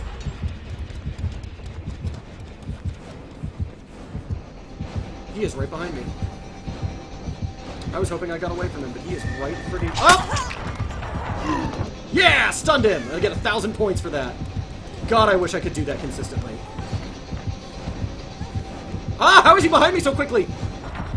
He should have had to break the barrier! And it should have taken him longer than that to do it. Alright, well, hopefully that guy's gonna go save the other dude from the basement. Oh, no, he got bear trapped. That's possibly game. Oh, I don't even get an escape attempt. Because the second time on the hook, you're immediately cut to half life, which is struggle against the weird spider legs of the eldritch god that the killers all serve. Nope, we're all dead. Alright, I'm just gonna die. And third time on the hook is instantly good sacrificed. Which I think is a good mechanic. I think I've said that before, but I can't remember if it was when there was someone here or not. Alright, I think I'm largely out of design choices to talk about. So at this point, it's basically just narrating and discussing strategy while I play this game, because my goal is to go for 3 hours. I don't like streaming for less than 3 hours. Also, I love this game. I'm streaming it because I've played like 50-some hours, and I decided if I was going to play this much game, I should probably be streaming it. But I'm glad I waited, because, like I said, my opinion had to change with experience, not off of first... See, and there goes my med kit because I got sacrificed. Oh, one thing I want to talk about is the lore. The really cool thing where each round is called a trial. And the way the game is worded with various things. It talks about bringing items to the campfire, or escape, or bringing a new item to the campfire, which is escaping and coming back to this campfire, or so on and so forth. And it all of a sudden implies that the survivors are not trapped here. They're doing this on purpose and leaving you to decide what would lead them to be so desperate that they're purposely entering this trial. And all of this little lore stuff, all of this, let's do the toolbox. These little hinted at lores, the things that let you draw your own conclusions, fascinated me to the point where I actually started writing a screenplay, like, for an adaptation of this game. because I think it's just so cool, and I think they capture the feel and the atmosphere so perfectly that it makes it that I could totally see this getting translated. It's same as Papers, Please. I did the same thing with Papers, Please. Spider Eldritch gods are an interesting choice. Tentacle gods are the usual, but owl gods could be truly terrifying. Yeah, I actually think owl god would be really cool, but they picked... It's weird, because it's not actually a spider. All you ever see are the legs. Like, I don't know if you've seen when I'm getting sacrificed. It's not only, like, a bunch of legs gathered around the hook. Oh, we're waiting on me. But what I'm getting dragged up into is a bunch of the legs hooked around each other to make the spinning circle. You never see a face or a mouth or anything. And then, yeah, it's the blood web, which further speaks to, like, that when you're leveling up, it's the blood web, which further speaks to the spider nature of it, but it clearly isn't actually a spider, which I think is cool. And I love that it's never elaborated on what it is or why it is or what it wants, other than it feeds on souls, and you gather that just by playing the game and seeing what happens to you. Well, we're offering souls to it. It wants us for some reason. And some of the flavor text implies that it enjoys our suffering, that it has a sadistic nature, which doesn't surprise me, but the game largely leaves you to draw your own conclusions about everything. Because there is some lore that they wrote out, but the lore, like, contradicts itself, because clearly the person who wrote it wasn't thinking too hard on it. The lore that's written, if I can find it on the wiki, reeks of, shit, we gotta write something before we ship it. Quick, write a paragraph. Because there's some that contradict themselves in the same sentence. So, I love that there's these treasure chests scattered around, letting you find items so that you don't feel helpless. And if you use up your items... See, I found a medkit. You get points for doing it. And you don't feel helpless. It lets you find ways to turn the tide. I don't know if that was the... I think that was a survivor. Because I didn't hear the bells. Yeah, it was a survivor. Also, because I haven't heard the bells of the Wraith or the chainsaw of the Hillbilly, I'm pretty sure we're against the Trapper again. I mean, it's been working out so far for them tonight. I have not escaped a single round Wraith or Trapper, and the Trapper's been kicking my ass. I am such a sucker for everything the Trapper tries to do to you. But, yeah, the lore, like, contradicts itself in the same sense, and not like, oh, it's on purpose, and you can't tell, like, it's the mercurial nature of these beings that they contradict themselves. It's like, no, it very clearly is like the guy just didn't think this through. And I choose to ignore most of it, because it's better, because they made the mistake of kind of like giving origin stories to the killers, and I think it's better if they don't. Also, there's one part where they screw up, and, like, they talk about the hillbilly who wields a chainsaw as though he's over 100 years old, but still wielding a chainsaw, and it's, guys, chainsaws weren't invented until right around the 1920s. This journal entry was written in 1897. Time paradox.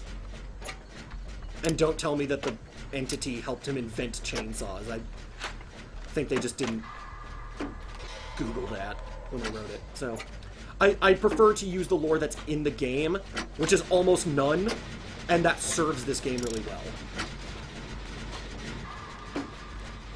Also, I love how I understand this game, and I've played the crap out of it. It's still one of the tensest things ever. Like, this is a game that I love playing just for the experience of playing. I don't care if I get sacrificed or if I get killed. I like playing because it's basically hide and seek with some real consequences. That's what this is. And hide and seek has a primal thrill to it. I'm running towards him. Oh my god, he didn't see me, thank god. Oh, I got 8 boldness points for practically sprinting at him. He's gonna come here. Especially when I screw up like that.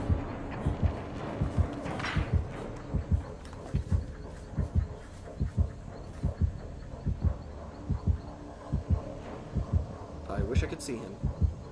But sadly, my premonition already triggered, so it's not even gonna tell me if I'm looking at him. Fortunately, it's really dark moonlight. I'm in super high grass. He's probably not going to find me.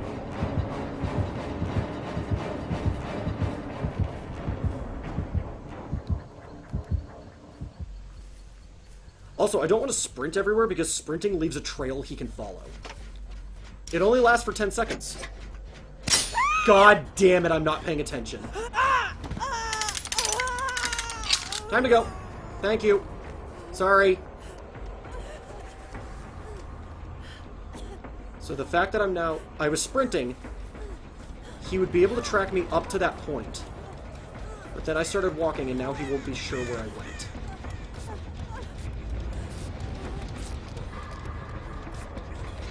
This is why I bring medkits. Because I am stupid.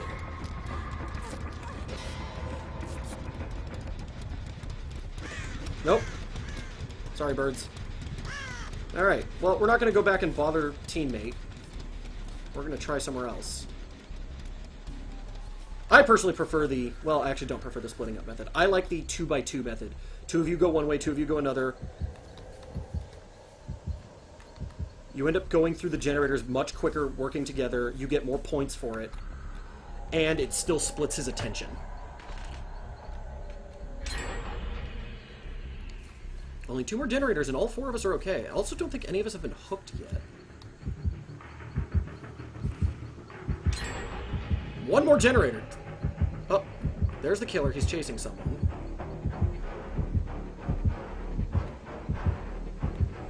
We are going to sprint this way. Go back to that generator I was working on that I kept screwing up. Oh! Alright, we've actually made it to the exit gate stage. This is rare for me. Yeah, no, yeah, Ninja, I love how tense this game is.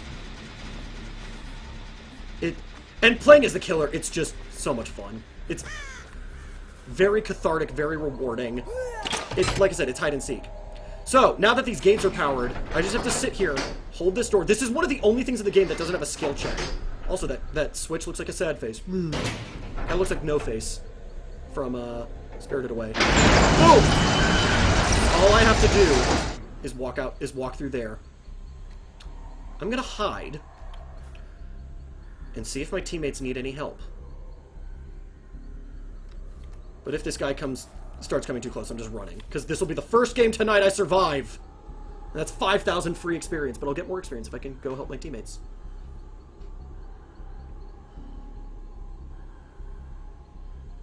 And he has to land 2 hits on me. Probably doesn't help that I have a lone lamp in the middle of a dark room. No. I'm not playing this game with the lights off. I should be. I really should be. Oh, that guy escaped. See at the bottom left? 10 Technozen. That guy escaped. Which means the other door is open and they're just running through. Hooray for them. I have no idea what Tingus Turlik is doing. And also I love that you can't see your teammates unless they're in distress. They either have to be crawling on the ground or hooked for you to know where they are. Here comes the killer. He doesn't see me. He's watching to see if someone comes through. Nope, never mind. Fuck this. Bye then! Hopefully the other guy's going through the other door! Let's spectate and find out. Yeah! 10,000 points. What are you doing, dude? Go for a door! Pick one! They're both open! You shouldn't need the black lock. Because this is what I love. There is always things splitting the killer's attention. He cannot camp anything. He has to try and make a decision and watch one or the other. There are some maps, because everything is randomly generated. There are even the exits. There are some maps. I've had a map where I was standing on the black lock, the hatch, and I could see both of the exits. Pretty much the only thing the killer can see is that red light on the switch. Oh, man. Run for the door, dude. Just run for it. There's no one left to save. There's no need to be a hero. Yes! Oh, and he's gonna do it at the perfect time! Oh, go this guy! We all escape! Yay! Oh, poor killer. He had a miserable game. That's like one of my scores. Oh, poor dude.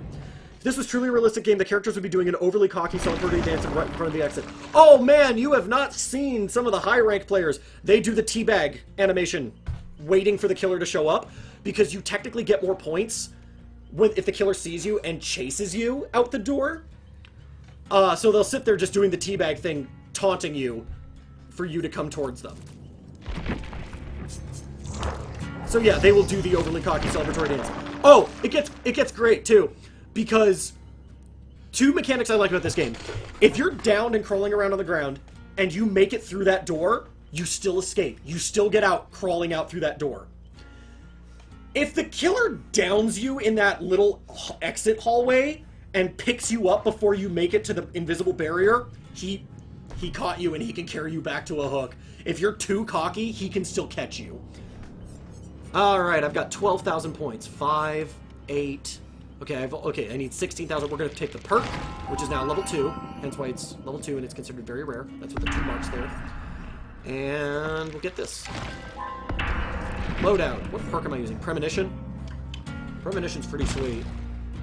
Spine Chill is the opposite. Premonition is if I'm looking at the killer, I get an auditory warning. Spine Chill is if he's looking at me, I get an auditory warning. But that's not super useful because it doesn't actually tell me if he sees me. This actually gets me more information. Oh, and so you're aware. This is one of the unique perks to this character that I think is kind of super powerful.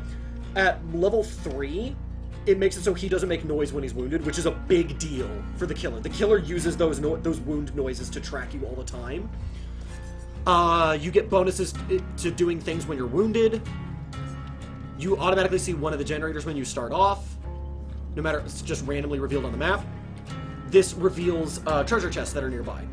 They're all sweet. I'm going to keep Premonition for now. But we finally survived! Hooray! What time is it? We are 2 hours into the stream. I think for this last third of the stream, we're going to play as the killer so you can see the other half.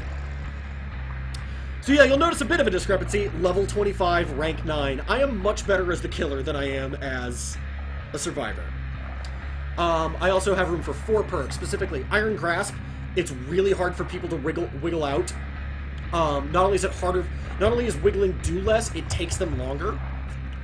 Bitter Murmur, when the exit gates are powered, for 6 seconds I can see where everyone is on the map. Enduring, if they manage to stun me by dropping a pallet on me, it's half as effective. Unrelenting, the killer has a cooldown between swings, which I think is genius. It makes it so he can't just wail on you because it's 2 hits to knock you down. If he misses, there's a cooldown between when he can reset, and he actually slows his movement speed after each swing. The penalty is actually greater for if he lands the hit.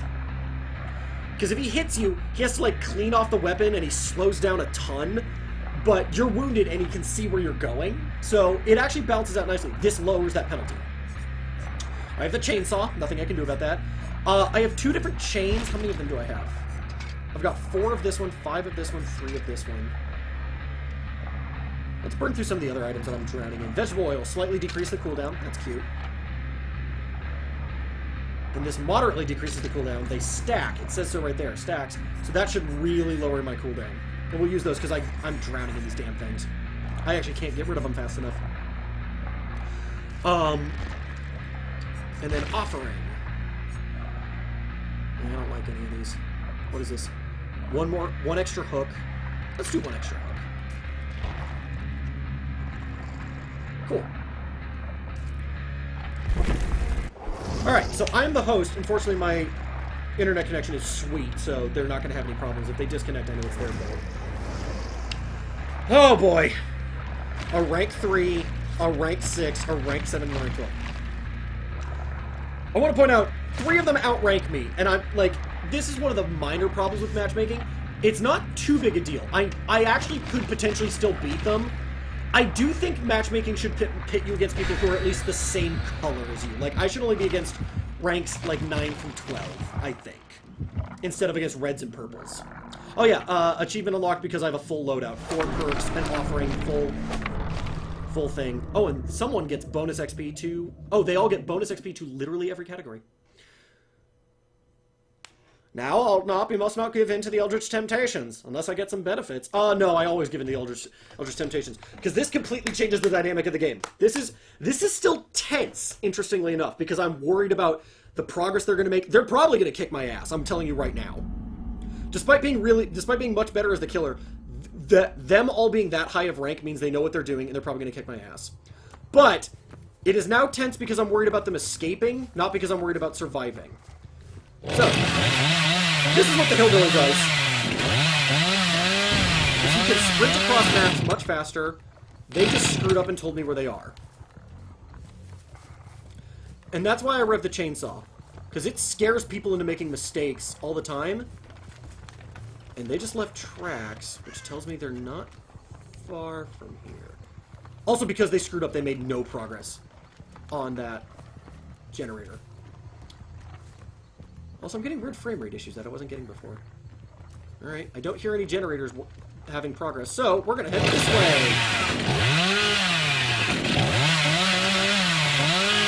Let's see, if you hit an object, it stuns you. And it's almost impossible to control yourself. Which is both thematic and game balancing. Okay. They're working on that one, and someone was working on this one. That's why it's puffing like that. So they're probably still nearby. I'm probably not going to catch them, but the people who are screwing up over and over there are too tempting, and I may as well head over there and get them off that. But they're probably going to back off, because they can hear my heartbeat approaching them at rapid speed, so they're probably going to get off of it.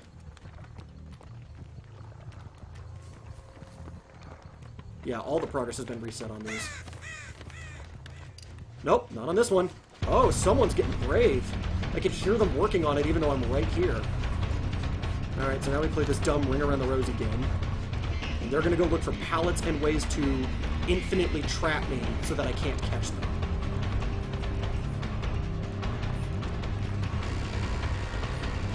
Yeah, he wants this pallet. Because he can knock it down, potentially stun me, and then just hop over it over and over and over.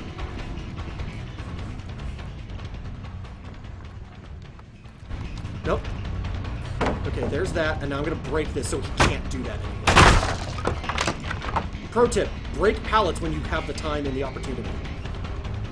Because it prevents them from going infinite. See, and this is the trail they leave when they sprint. Ooh, someone's been working on this one.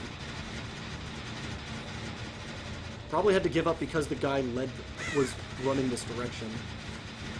And they finished the generator. Oh! They went this way. Ish. Oh, someone's working on this generator. But that's the finished one. Okay. Well, I've lost it, so I'm just going to start sprinting around and hope I catch them. Like I said, I'm probably going to lose dramatically. They're just all really high ranked, which means they know what they're doing. I have to kind of get lucky and hope I catch them. They're brave enough probably not to back off of the generator just because I'm sprinting around like an idiot. See, they just finished another one because they knew to do it as soon as I left.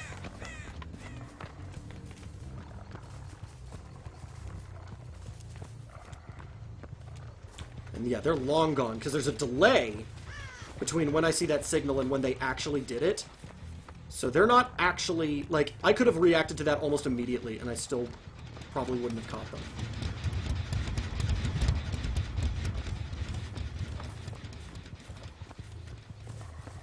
So we just keep up our patrol. Hopefully catch one of them out of place. Oh, this one's gotten even more progress since I last checked it. Once again, these are probably nearby. There's a perk that you can randomly get for every single killer. I have it on the Wraith. I don't have it on the Hillbilly. I would love it on the Hillbilly. Called Insidious. Which is if you hold still for long enough, their like heartbeat that lets them know I'm nearby vanishes. It's called your terror radius.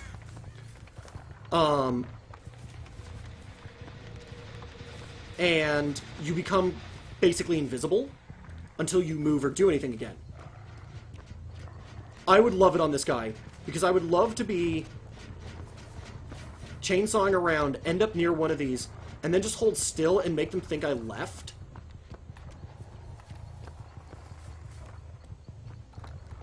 They're going to be loath to do that. Yep, see, there they are. Yep. When in doubt, go back to the ones that have progress, because the survivors don't want to don't want to give those up anymore. Because it's like, oh, it's so close. All I have to do is a little bit more progress. I might get a hit off this guy. Yep, there's one. Alright, they're now bleeding. They're now wounded. And I'm going to get points. I'm getting a lot of points just for chasing this person. Oh, and I see someone took off to the left. He wants to go infinite on this pallet. Oh, please. Ah, dang it! Led a little too much. Alright, we're gonna break this. I'm actually gonna give up on this person. Unless they're really nearby. No, I'm gonna give up on this person and go back to this generator. Because I know there was someone here. Oh, son of a bitch.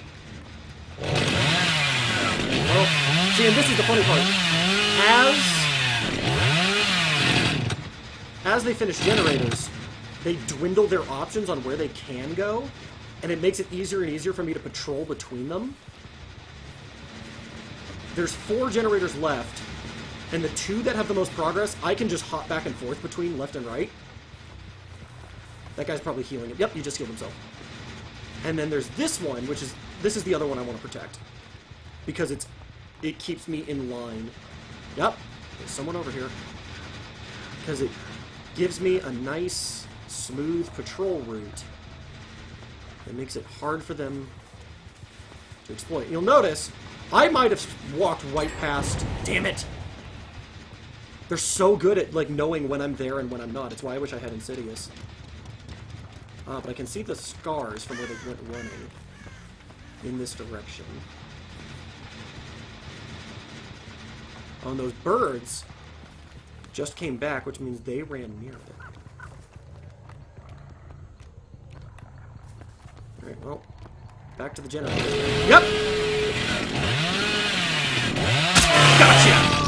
Oh, I love that perk. And now I know there's someone right here!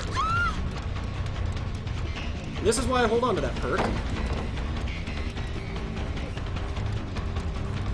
For situations like this, where I know they're going to beat me, they're going to get the generators powered, but I'm going to know where they are. Alright, there! Oh, hey, look! Oh, they've been breaking hooks, that's why that hook has no hook. Oh, trying to blind me. Oh, this is upsetting. Alright, well, I'm going to put this guy down then. Because rescuing someone from that position is rough.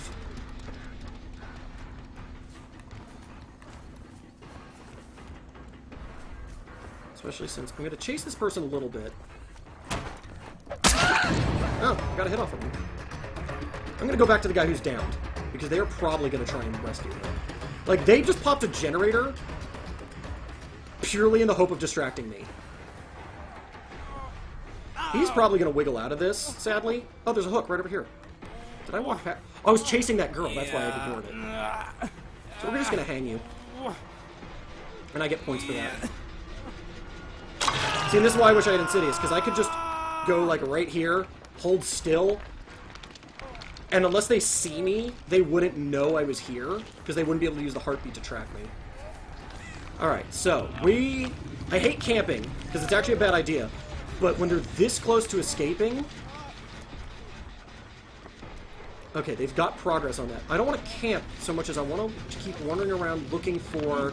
See, like, there's scars right there. Someone was right here.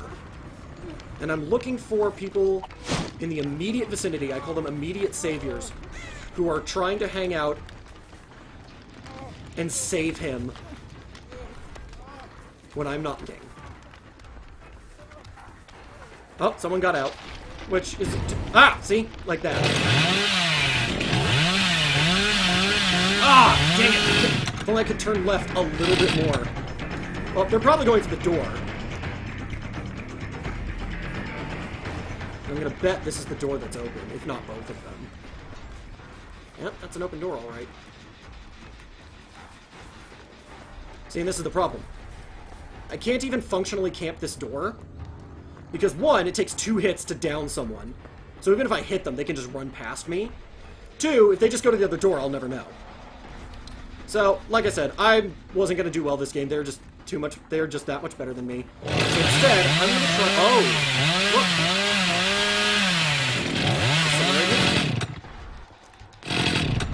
Oh, but they're just going to run out the door. Okay. Well, at least I got some chase points for it. And there's 2 of them. Let's see if their timing sucks. Their time... He's probably going to crawl out. Pick up, pick up, pick up. Nope, he got out. Alright. Oh, one of them's still standing there. Ha! And I get points for downing him, even though he escapes. Alright, because I can't go past that barrier. So, now we're just going to chainsaw. And I get points just for sprinting around with the chainsaw like a jerk. So there's no reason for me not to keep doing this in the hopes of catching someone.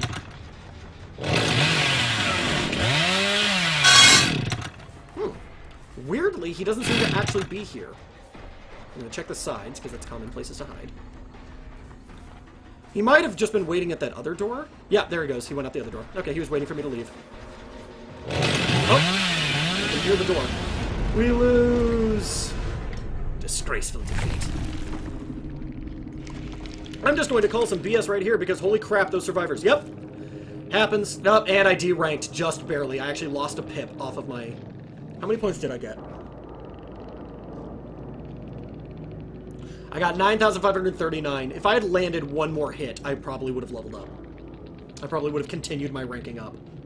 I do wish there was a middle ground between rank up and rank down. I will say, this is the fairest game I've played in a long time. So, I'm not too upset about that one. I came close, which is, I did way better than I expected to. Still, though, you'll notice I got almost 10,000 points on this one, whereas the Survivors, I was averaging maybe 2,000 points. But, again, I like the mechanic. So I have 11,000 blood points that I earned. Still leveling up Jake. We're still hoping to see that, Saboteur perk. Saboteur, Saboteur, Saboteur. Nope. Will make it, which is a generic one. Eh. Screw you. We're going back to the Hillbilly. Because there's actually still a perk or two I'm hoping to find on him. You'll notice I have way more options at such high levels. Half of these are going to get taken away from me because of the way they do level ups. So, we're going to aim for this perk. And I need another 1,300. Also, you'll notice there's a lot more rare and super rare options. And even just uncommon options, so it's pretty cool. But we're going to create a lobby, and we're just going to keep playing the killer for the next 45 minutes. Okay, so, now see, I'll argue. So now they get 2 reds and 2 yellows. So theoretically, this balances out because I'm in the middle of these. I'm closer to these guys than I am to these guys, but we'll see. Hopefully, I can at least take out just the yellows.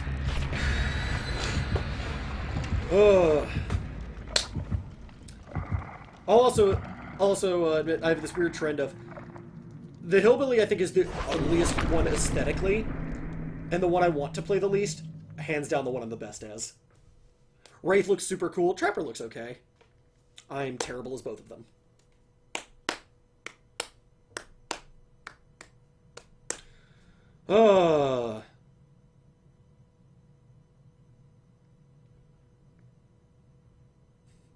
This is why I put the title as what it is.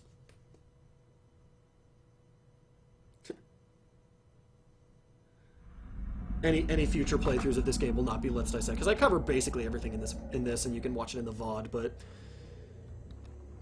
as much as I love studying the design... Now, see, I love this map as this character, because it's all open fields that I can just sprint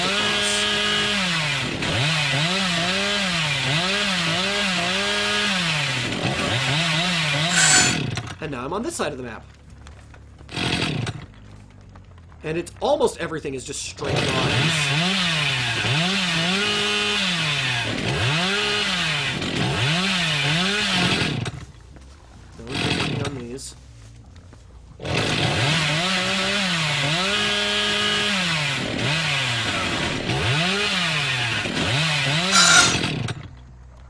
Working on these. No one's messing up the hook.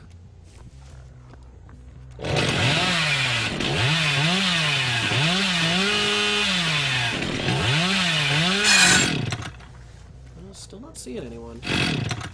We're gonna go back the way I came. Whoops!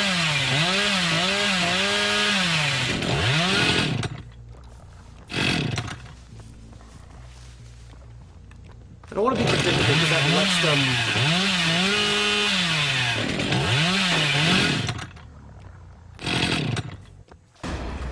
Oh! Okay. This is... Okay. This is a feature I hate about this game. When you make... The game knows when you can see a survivor. So it started that music in the chase sequence. I actually didn't see him, personally. I have no idea who that was or where they went. And so it started that music and kind of let them know that I was onto them when I actually wasn't. Oh, they broke this hook. You jerks.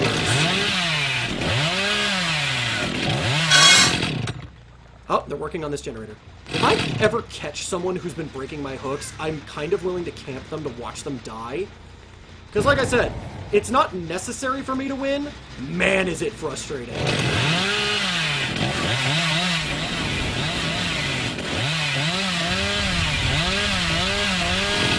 There he went. Right over here, there's two of them. Oh, you're the rank ones? Chainsaw! Oh, you're the one with the toolbox, which means you're the one breaking my chain, breaking my hooks. Alright, so now, I want to carry them to one that's near generators, because then it makes it so I can watch the hook and the generators simultaneously, and this one is perfect. And it's in the open field, so if they try to run, I can just chainsaw after them. So I know that her friend is over this direction.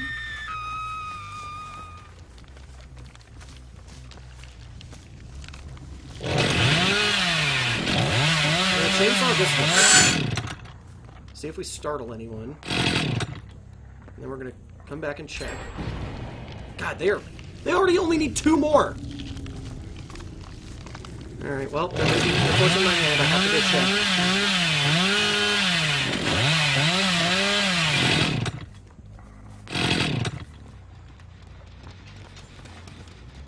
Yep, and they got them down off the hook. So now we're gonna chainsaw our way back. Oh!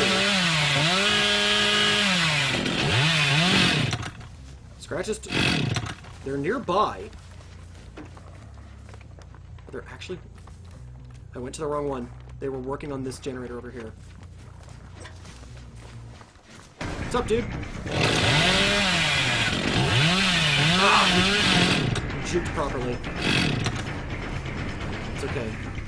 Gaining distance on me is not going to work out well for him. There he is. Hopefully he is leading me to his friends. Oh, I was so hoping I would land on him.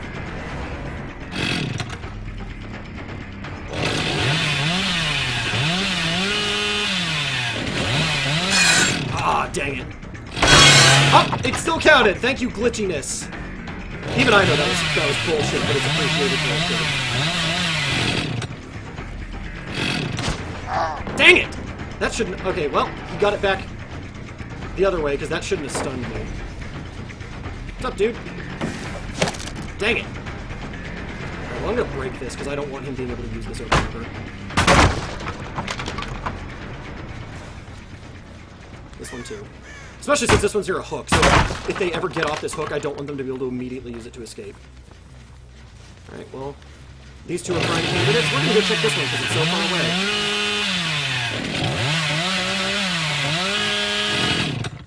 Nothing. Alright. So it's these other three that...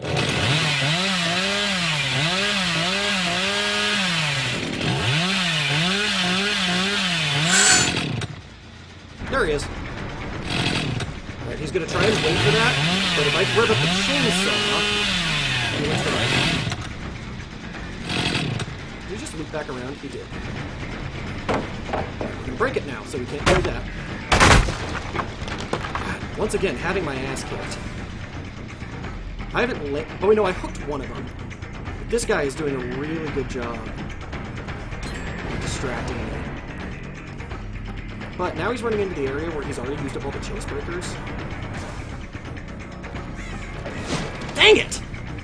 And then my frame rate's messing up, and I don't know why.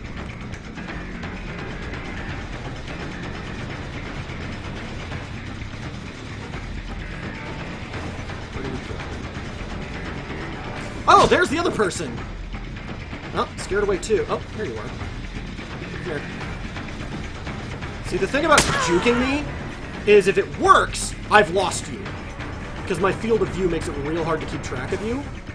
If it doesn't work, you have actually made it so I can close distance on you faster. Dang it, that wasn't supposed to go off. I was hoping just to keep revving it and, like, prep it for when I had a clear line of sight. Ah! See, I may have just lost that person because I have no idea where they went. Well, we're gonna go back to the generators. Ah, we did one on my left. Oh, there they are. 2 there, 1 there. I don't know where the other is. We're just gonna do this one. Oh, they're working on it. Well, there's one of them. I feel like they have better... I feel like they're all in a group together and have communication because they're too good at being able to distract me and, like, pull me in different directions. And force me not to stick... And, like, knowing when I'm not watching certain directions. Gotcha! Ooh, and I get to break this. And I get to hang you next to the door. Oh, it's a triple win. Okay, he's trying to blind me. But it doesn't actually stun me.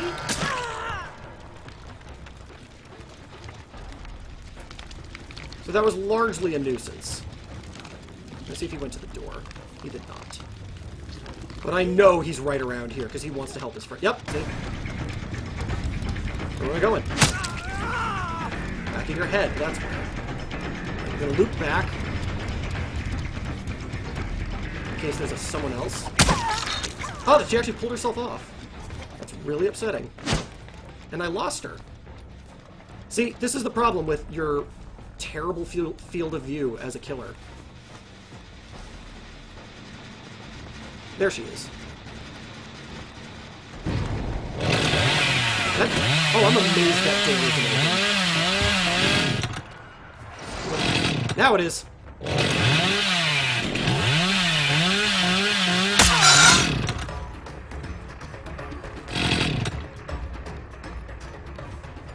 Alright, sadly though, because I turned my back, they have a really good chance of just sneaking past me now. And just running through that door. I think I just saw something.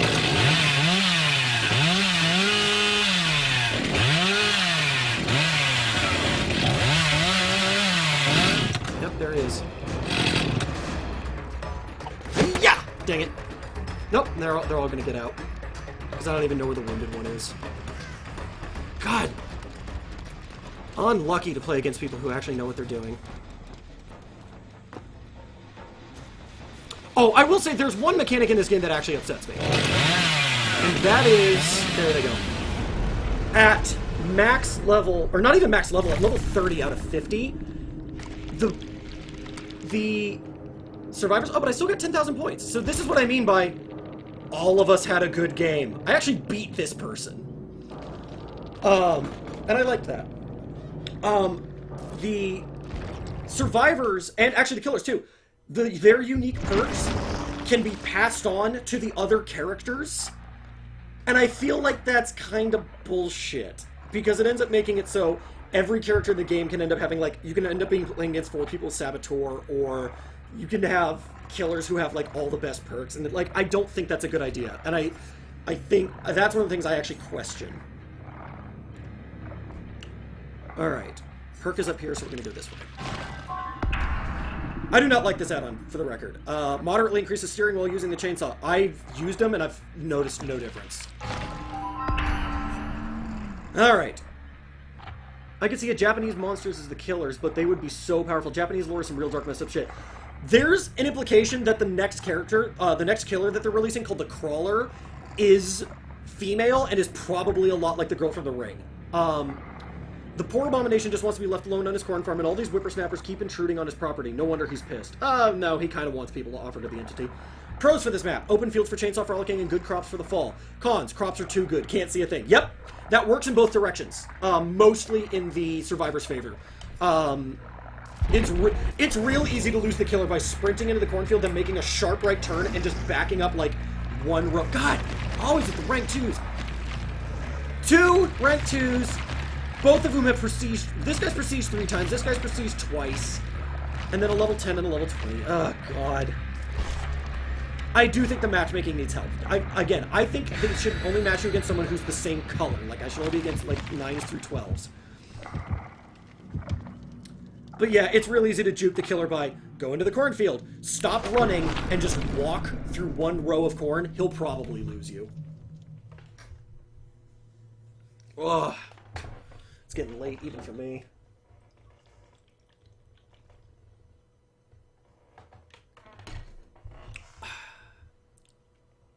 It's getting warm in here. Not being able to run the air conditioner or anything.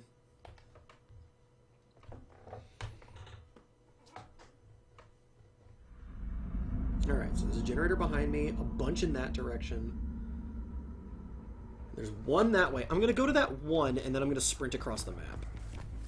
Because sometimes they spawn this close to you.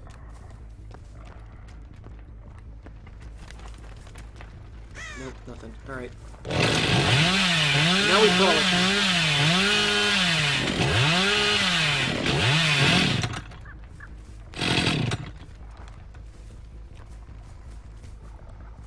No signs of them anywhere. We started over there. This map is pretty small, fortunately. I think I just saw them.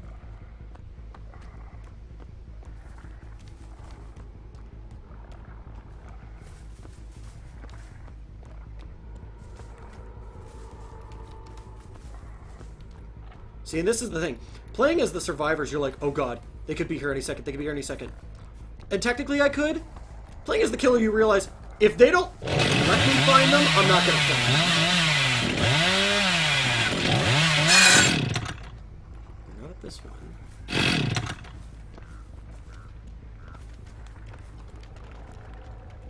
I hate that those trash fires make noise.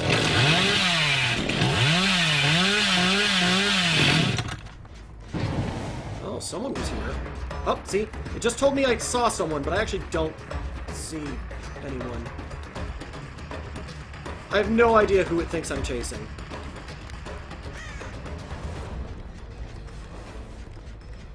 Well, they screwed up this way. Worst case, I keep hopping between the two. Oh, is it the one inside? Oh, this one. That's fortuitous that I'm right here. Okay, so they went this way. Along the back. Hello!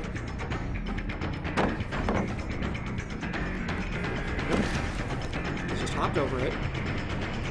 Gotcha! Alright, I'm okay with that, and then I'm just gonna break this so he can't keep doing it. Also, I like how the game balancing thing of the killer looks down and loses sight of the person he's chasing when he breaks those, so that it gives them a chance to get away. I might actually catch this guy. This early, they've already got 2 generators, but I still want to just keep breaking these chase breakers.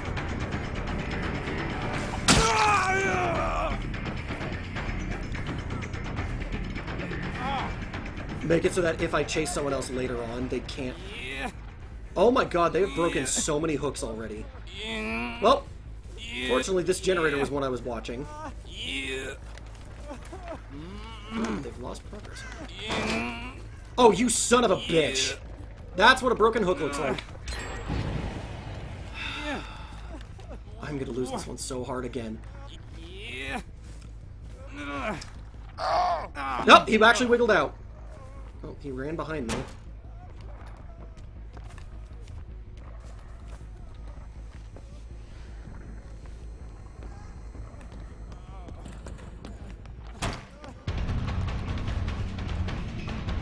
I'm not actually going to chase you, dude. Because this is like an well, maybe. Oh, no, because I actually have a chance. Yeah, no, he's doing this on purpose, so I ignored them.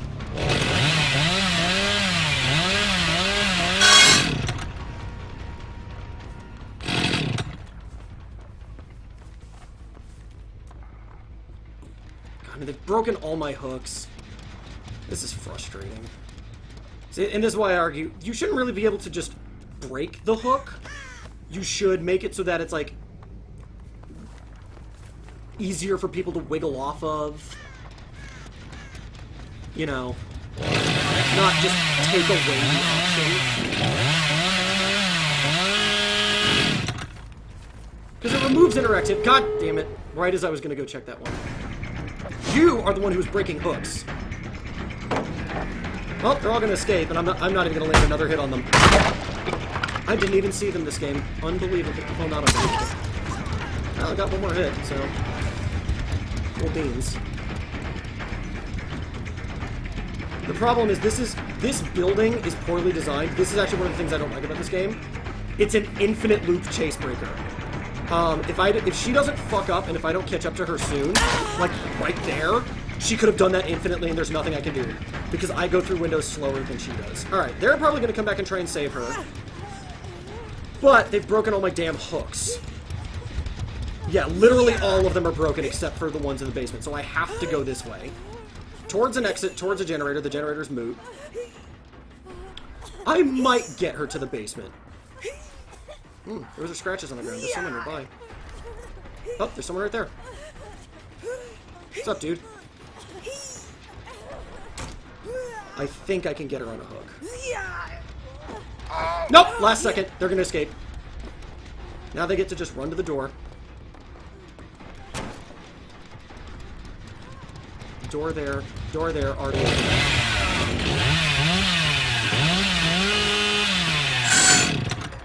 Yep, and he just walks out. It's really frustrating to me because someone disconnected it? Oh, get points for that. Because it feels to me like, had I tried to do the things they did as a survivor, it would have failed for me. God, I'm just having my ass kicked tonight. All of a sudden, I'm playing against nothing but people who are better than me. Not even people who are equivalent to me. Better than me.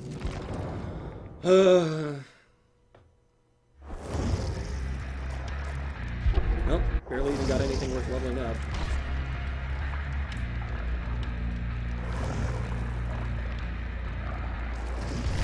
Yep, and of course, another rank 1 and another rank 6. Of course.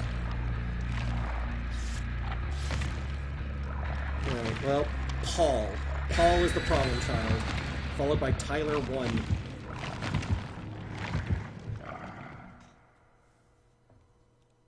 Oh well.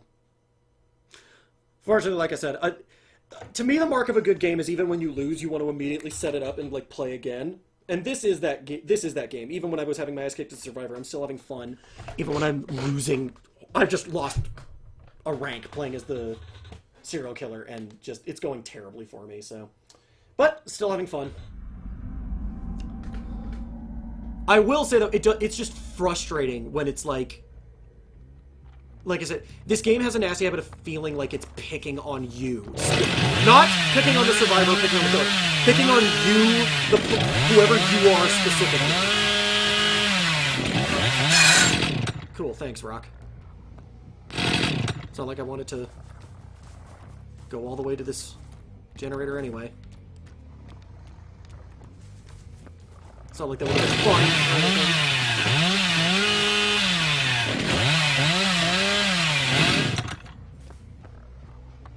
This one.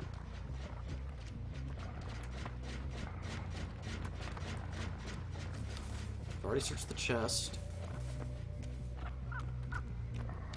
Alright, well.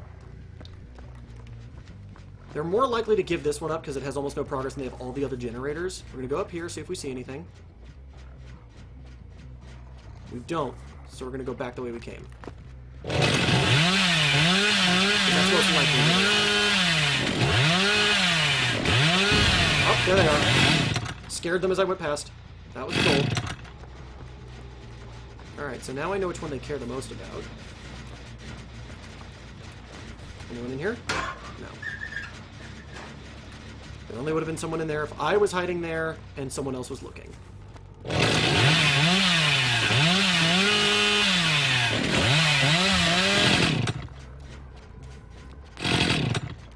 Any movement?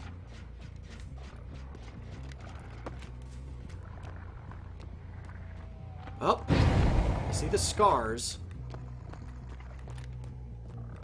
Oh, and someone... There we are. Oh, he dropped this early. I was going to break this if I didn't find him. But then I found him. Is he waiting on the other side of this thing? Yes. Well, he just got 1,000 points for stunning me. For all the good it did him. Oh, they finished one. Congratulations. You're coming with me. Alright, you were crawling this way. Makes me wonder, was there someone over here? Ah! They finished it. Where's the basement? Basement's this way. We're gonna go this way. Oh, they're breaking hooks. There should be more hooks over here, not just this one up here. But while it's still here, we're gonna use it.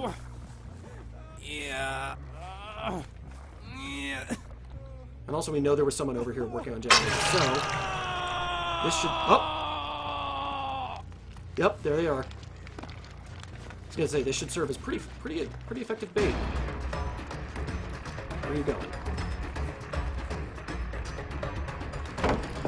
Oh, you messed it up! Oh, they got him off the hook. So we're gonna go investigate that. Because I'm close enough that they probably didn't go far. Yep. Well, he's not the one I wanted to hit. Oh, almost. He is the one I want to chase now, though, because I've got line of sight on him, and if I get him on a hook, he's gonna have worse progress than her. Like, he's less likely to get out of it than she would be. Oh, come on! You'll also notice that by default, just their default movement speed, pick him up! The killer moves faster than... They do the horror movie thing where the killer walking is faster than them. Faster than them running, even. Alright, so those other two people are probably right around here. Yep, here's one.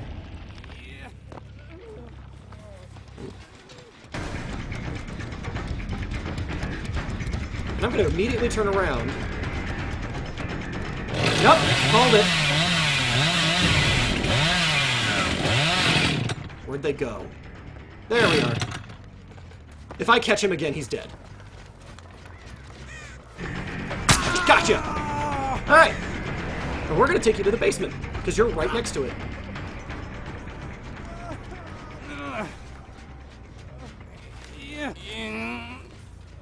Problem is they know he's dead, so they're going to abandon him. Oh. See scratch marks, which implies someone was just here. Yeah. He's going to be my only sacrifice, sadly. Well, we'll break the chase breaker. Oh yeah, that's cool that you see the legs carry him up through the objects. Let's see. There's a generator here, which has decent progress, but they're probably over. So I need to book it.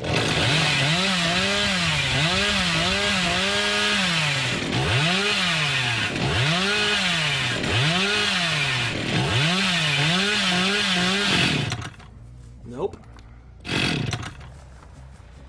This one. There you are. Okay, so this dumb bus is another set of infinites where he can just kind of loop through like that. However, I'm much more likely to catch him as he tries to go through these. There's one person. There's one. Oh! What's up, guy?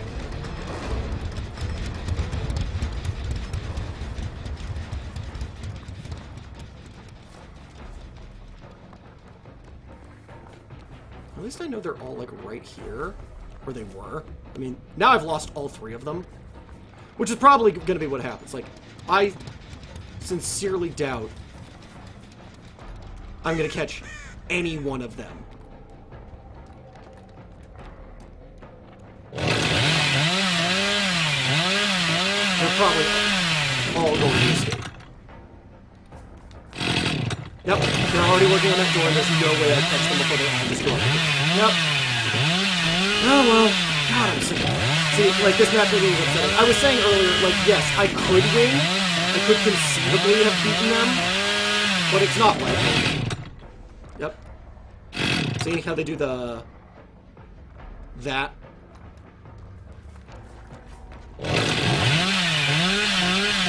There's nothing I can do about it.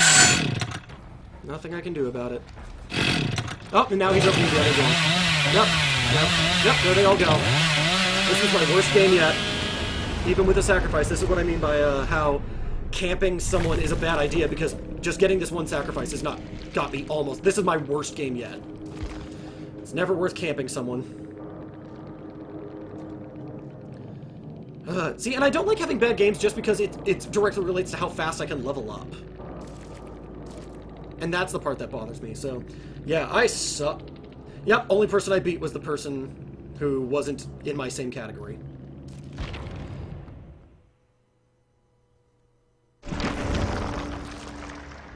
Yeah. Yep, like I said, that sense of being picked on, where it's like, of course, like, getting stunned when me doing it to someone else wouldn't have worked. Them being able to perfectly evade me when if I was playing, he would have caught me immediately. Like, little things where, like, it just feels like... I know statistically that's probably not true, it's just how it feels to me. But I know one of the lessons I learned in video game design was if it feels that way, it's like, when it comes to the consumer, if they feel something is true, it is true and you need to change it. So, it's just rough. Because I know I've also been the opposite, where I've played against teams of survivors who were like all new to the game, and it's like, well, that's not fair. And that's the thing. It's like I just want to be matched against people who are provably around my rank. That's all I ask, and that shouldn't be so hard. I want this wreath, but I don't want this. Oh well. So yeah, as you can see, now some of my options are going to get devoured as I don't claim them. And so they make it so that as you level up, higher and higher levels, you have to plan out your level ups properly. Alright, this might be my last game. Yep, there's the dance. Oh my god, really? 2 of them! 3 of them! Oh my god. How is that fair? I'm apparently playing at the time when all the pro players are playing. Well, I don't want to back out and start a new lobby because I'll probably just get paired with them again, so... But yeah, this is probably going to be... it's just going to have been progressively worse and worse games, because the first one I barely got 10,000. This one, the next one after that I got almost 10,000, then I got 7. This I'm probably only going to get like 3,000. I'm calling maybe like a 5-minute game. They're probably going to have all the generators done before I even see one of them. Oh, and Darkest Moonlight. Cool. So they have a massive advantage if I can't see them.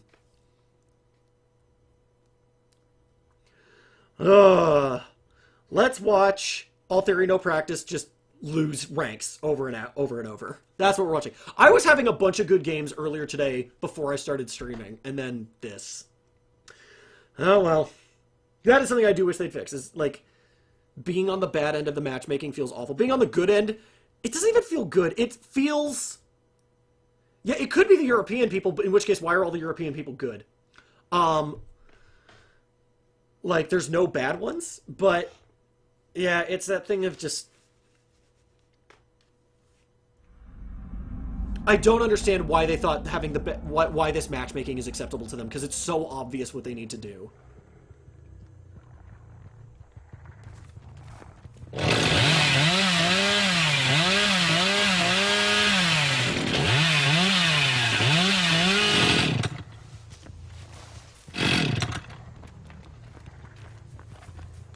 No one there.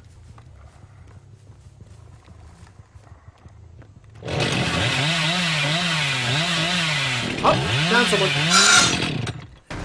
Oh, curse you, fence that I should theoretically be able to cut through, but I understand why you can't. Oh! That was the mechanic that I remember. I was like, there's a reason they can't do it. And I was thinking about specifically being able to break all of these chase breakers proactively. I actually don't know where she went.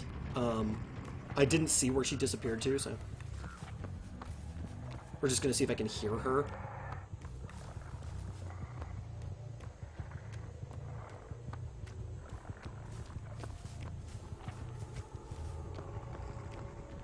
Nah, she's gone.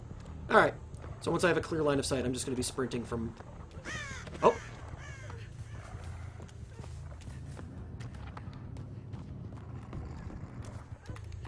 She's stuck around because she doesn't want to give up.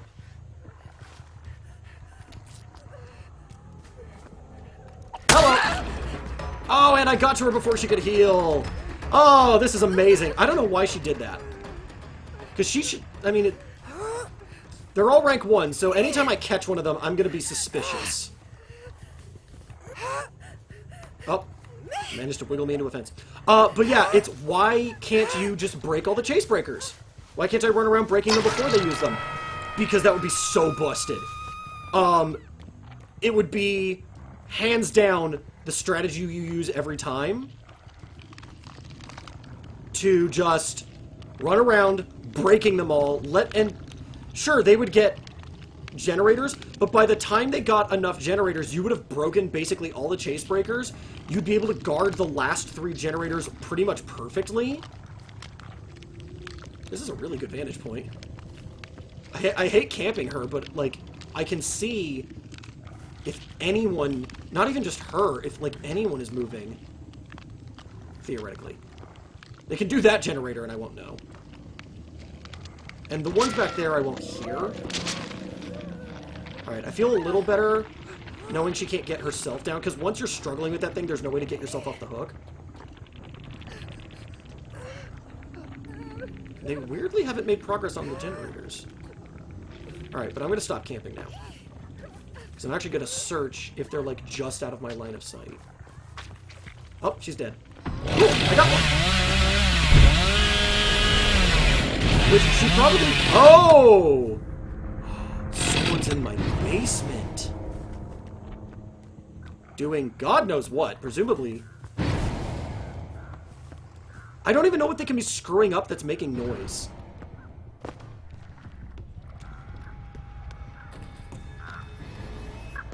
Because searching... I guess I must have heard them going... Yep, and there's someone else here. That's what it was. There were multiple people down here for some reason. Oh, I think they were waiting for me to carry her to a basement or something. I don't know what that... I actually don't know what that was about. I have no idea what they were doing.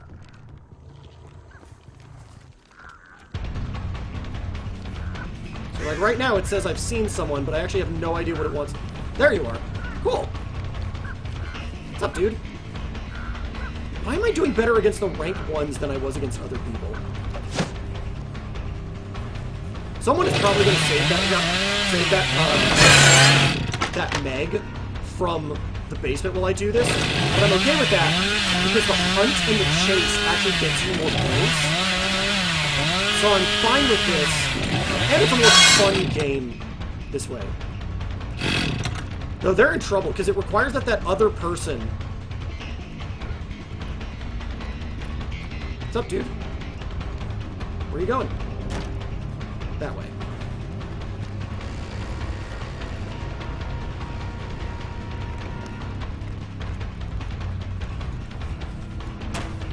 Hiya! Ah.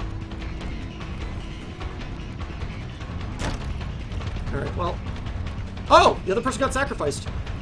So yeah, just chasing this guy is purely beneficial. It keeps him from working on a generator. There's only one person left. Where'd he go? Oh, there he is. You know, if he hadn't jumped that, I probably would have lost him, because I only found him based on the sound.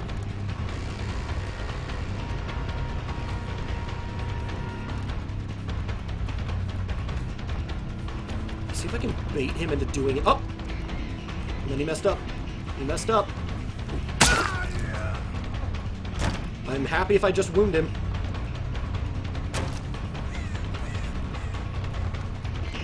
I just need to see if I can bait him into messing up again. Like that! Alright, there's one person left who can come save him. We're gonna put him over here, away from all the generators. Which is the opposite of what I said earlier, because now what it is either he has to come save this guy or work on generators, and I'll know which one he does. Oh, but then he disconnected like an asshole. Nope. No, that's not what happened. Someone who was already dead disconnected, which...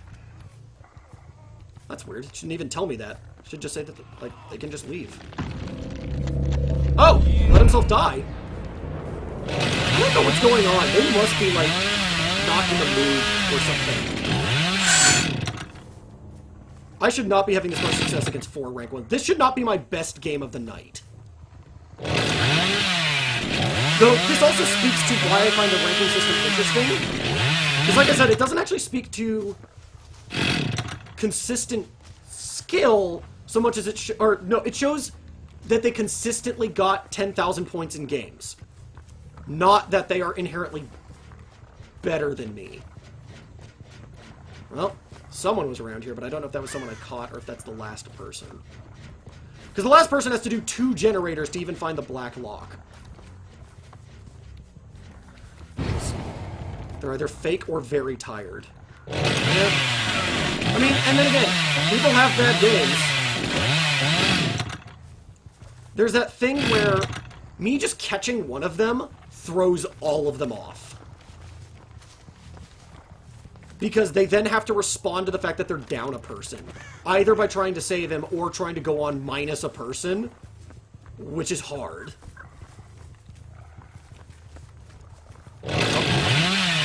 Now...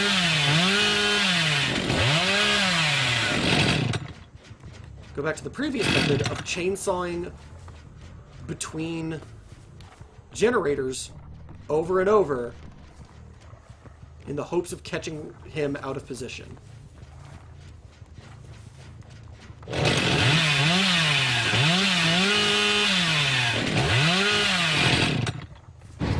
Oh, there he is. It's not even a generator, just shoot something else up.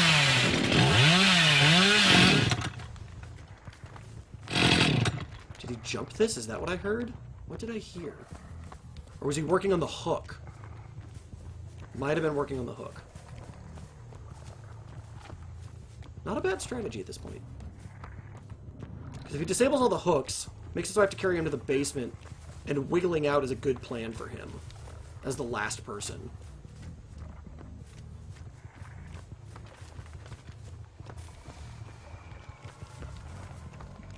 Okay. Until I have a clear lead on him, I'm going to keep going between the ones I know he's on. Because any others he has to start from scratch. And again, he has to get 2 generators to even try and escape.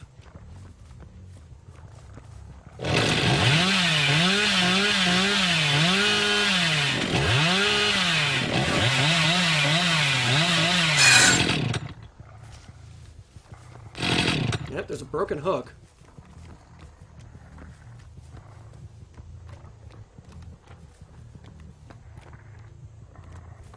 Or is that like just a hook I used to sacrifice someone? It might just be a hook I used to sacrifice someone.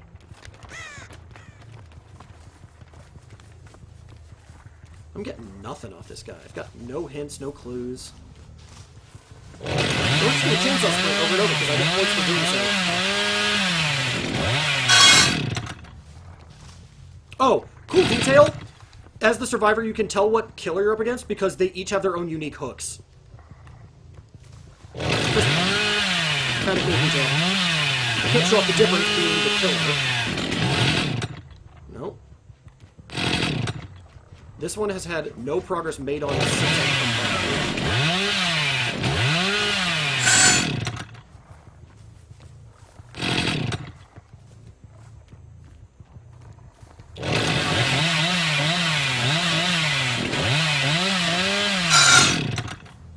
If I were him, what would I be doing? I'd probably wouldn't be working on the generators. I'd probably... Ah, there we are. Probably be wandering around trying to find the black lock so I knew where to go once I had the generators. But now we have a lead.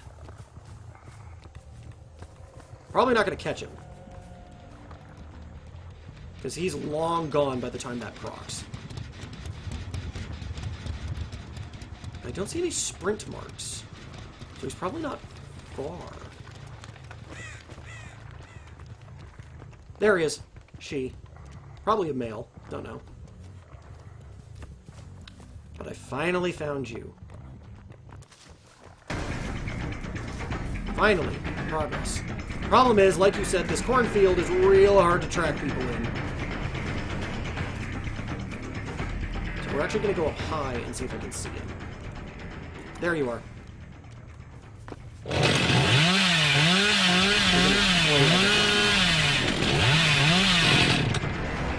Well, it started the chase over, so that's progress. Once again.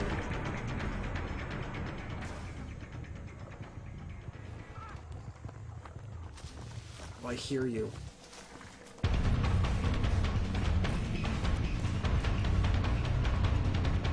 If you had just held still, I wouldn't have caught you. And now you're bleeding. Oh, swung too early. That was my bad. Gotcha! Alright, GG.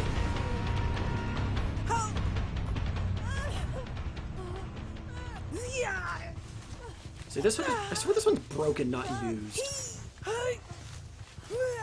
And I also feel like there's fewer hooks than there should be, so I think someone was breaking hooks.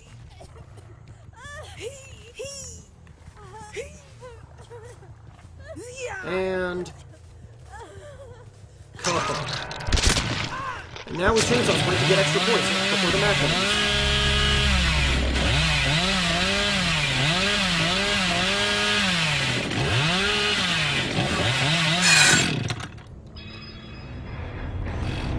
Ta-da! Maybe they're watching the stream. No, I actually know that's not true because I can see how many people are watching the stream, and it's me and you, Ninja. Hooray! I got one of my pips back. 5,000 points. There's an achievement for getting 5,000 in all of these, and I've only had one game where I even came close. Yeah, see, this is what happens if you DC. Had he not disconnected, had he just left the game, he actually would have kept all the points he got. But yeah, that's what happens if you disconnect. You lose everything. Ah, yep, see, someone had Saboteur. 2 people, 3 people, all of them had Saboteur. All 4 of them could have broken my hooks. So you did your best against the highest level group and were the worst as arguably the worst level group. Yep, happens sometimes.